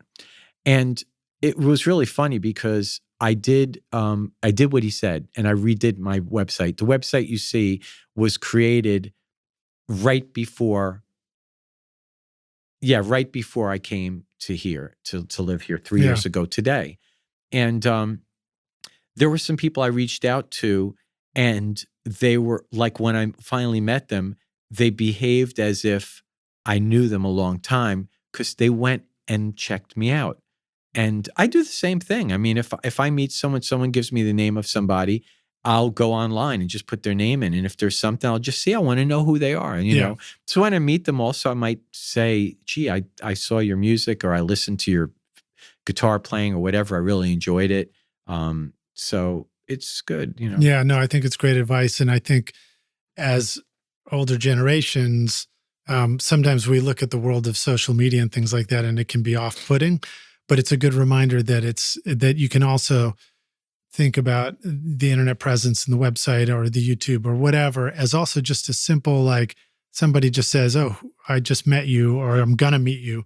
What does this person sound like? And they go, and there's a little bit of something there because well, I don't go on Facebook and argue with people about like current events. Yeah. But what I do is I will go on periodically. I'll look, see, you know, who's playing. If I see somebody that shows up a lot and is doing stuff with friends of mine, I might send them a friend request. And after they accept a friend request, then I might send them a note and say, hey, you know, I'm friends with so-and-so, and I've heard a lot about you. I'd love to have lunch or meet you for coffee. Invariably, I mean, I met a lot of people that way since I've been in town. I would say generally people are really open to that. Yeah. So that's been good. So I wouldn't say I use it, but Facebook is certainly a way. If you're someone that just has been here for 3 years, or you just arrived and you want to integrate, you just need to use every tool at your disposal. You know, go hear music, go on Facebook. I'm on LinkedIn. I have like 2,600 connections on LinkedIn. I mean, that's more of a business kind of website, but that was something that I've cultivated over the years because it's just another tool. I'm not any social media maven. No, and all the different platforms, they're sort of like what's a personal fit. Some people would be like, oh, I don't use any of those, but I use Instagram. And one of the takeaways I wanted to add was, because I love to meet people too, and I try and just always say yes to lunch meetings, coffee meetings, and everything, because meet people, but it is hard to hold on to the memory of like, who was that I met 2 years ago? And so sometimes I can beat myself up for that. But I think a good takeaway is to just say to all of us, to you rock stars, is that when you do meet a lot of people, the meetings that really are a good connection for you, they will just rise to the top. You will see them again. I mean, I came to your samba clinic, you know, and we reconnected, and here we are doing a podcast interview. Well, I did remember you coming by the studio, so I appreciate that, because that was my early. But I would say this, because you asked me, and this is not something I generally say because people could take it the wrong way, but I am intentional about it. I have a database in my computer which is called Nashville Contacts, which I started when I got here because I was brand new with not knowing anybody, and I have it color coded. I have a note about when I met. I'm sure in there you are there. The date that I met you here in town, information about you, and follow-ups, you know, so forth and so on. And periodically, I visit that list and I say, you know, I really wanted to follow up and meet that person again, or so forth. And you have to be intentional. If you're just like, okay, I'll just wait till someone crashes into me, it may not happen. Yeah. But if you're intentional about it, I mean, not everyone's going to respond positively, but some will. And it's a numbers game in a way. It's like you meet 300 people, and maybe there'll be a core of 10 people that you'll wind up making a lot of music with. Right. And those are the 10 people you needed to meet. And that's a great analogy, people crashing into you. I feel like that happens. It's more likely to happen when you're young, when you're in school, when you're in college. And as you get out into the working world, it becomes less and less likely to happen unless you give yourself that intention to connect with people. So sometimes you can be left thinking, I mean, I have felt, wistful and reminiscent about my college bands. And sometimes I have to go like, Lidge, just, put some people together in the studio, make a record. You don't have to be young. You just have to think young. So when you go out, I never ever, when I'm around, and some of the people I interact with are like in their 20s, like musicians that I wind up playing with, I'm not conscious. I mean, I could be, but I'm never conscious of the fact that, let's say, I could be their grandparent. Right. It's not how I carry myself. It's not how I think of myself. And so it's not how I behave. I cut up, I make jokes, I'm having a good time. They feel that kind of energy. And then we're just like peers. I'm not like walking in with a walker and just like, oh, nice to see you kids having fun. I'm like one of the guys. So, and I suspect that I will behave that way until my dying breath, because that's just how I feel. I'm not going to be defined by numbers. I hang out with people here that are in their 80s and they act. I recently went with a friend of mine. I hiked out to a very difficult place. Like we hiked into a very difficult environment. He's 79. He was killing it. I mean, he might as well. Look, I know people that are 40 that wouldn't even attempt to do what he did. And he was doing it like I did not have to wait on him. Yeah. So that's just a frame, just a frame of, what do you say? A state of mind, frame of mind. But it's also daily rituals and just like, consistency, which are important things. And we don't have to open up a whole new topic, but, looking at you, I can see you're very, very young and healthy. Despite being 10 years my senior, and I'm trying to stay that way myself. And, my intention, I just put it bluntly, I'm like, I love making music with my friends and making records. So therefore I want to keep doing this for a really long time. So what do I have to do to keep myself, able to do that, especially considering that a life in a chair in front of a computer is the opposite of healthy. Yeah. Well, I think, a lot of times people think about what they need to do. And I think that there's 3 layers. There's what you believe, and there's what you say, and there's what you do. So usually you do what you say, and usually you say what you believe. So you just have to believe the right things. Like that's where your attention is what do I believe? Today, I believe that I'm strong, I'm healthy, I'm going to have a great day. I'm going to try to, do positive things, to glorify God, to, show who I am and what what is my plan and purpose here, God's plan and purpose for my life. And that's the impetus. Then I'm going to try to say things that agree with that. And what I do is going to follow those things. Yeah. Mostly people do what they believe. That's interesting. That's fascinating. Well, John, thank you so much for being on Recording Studio Rockstars with us. What a pleasure to hang out with you, to hear your amazing stories. I mean, there's so much. I feel like any one of the little stories you started telling could take up a 2-hour episode to just talk about that topic. So maybe we'll have to do this again sometime. And Rockstars, you wouldn't believe the instruments in here. I'll try and attach the little video we shot when we got here into the show notes so you can see that too. You got to see this marimba in the corner. Unbelievable. Thank you for having me. It was very generous and so great to reconnect with you. And hopefully we'll stay in closer touch now. Let the Rockstars know how they can reach you and find you. What if they're ready to record with you and maybe they need to do it remotely or in person? Yeah, either way, John Arrucci, that's ARRUCCI.com. There's a click there that you could send. My phone number's on the website as well. And that's probably instead of me saying there's an email connection there, a phone connection, just at johnarrucci.com. But don't call right this second because we're in the middle of an interview, Rockstars. But you can call. I'll get the message.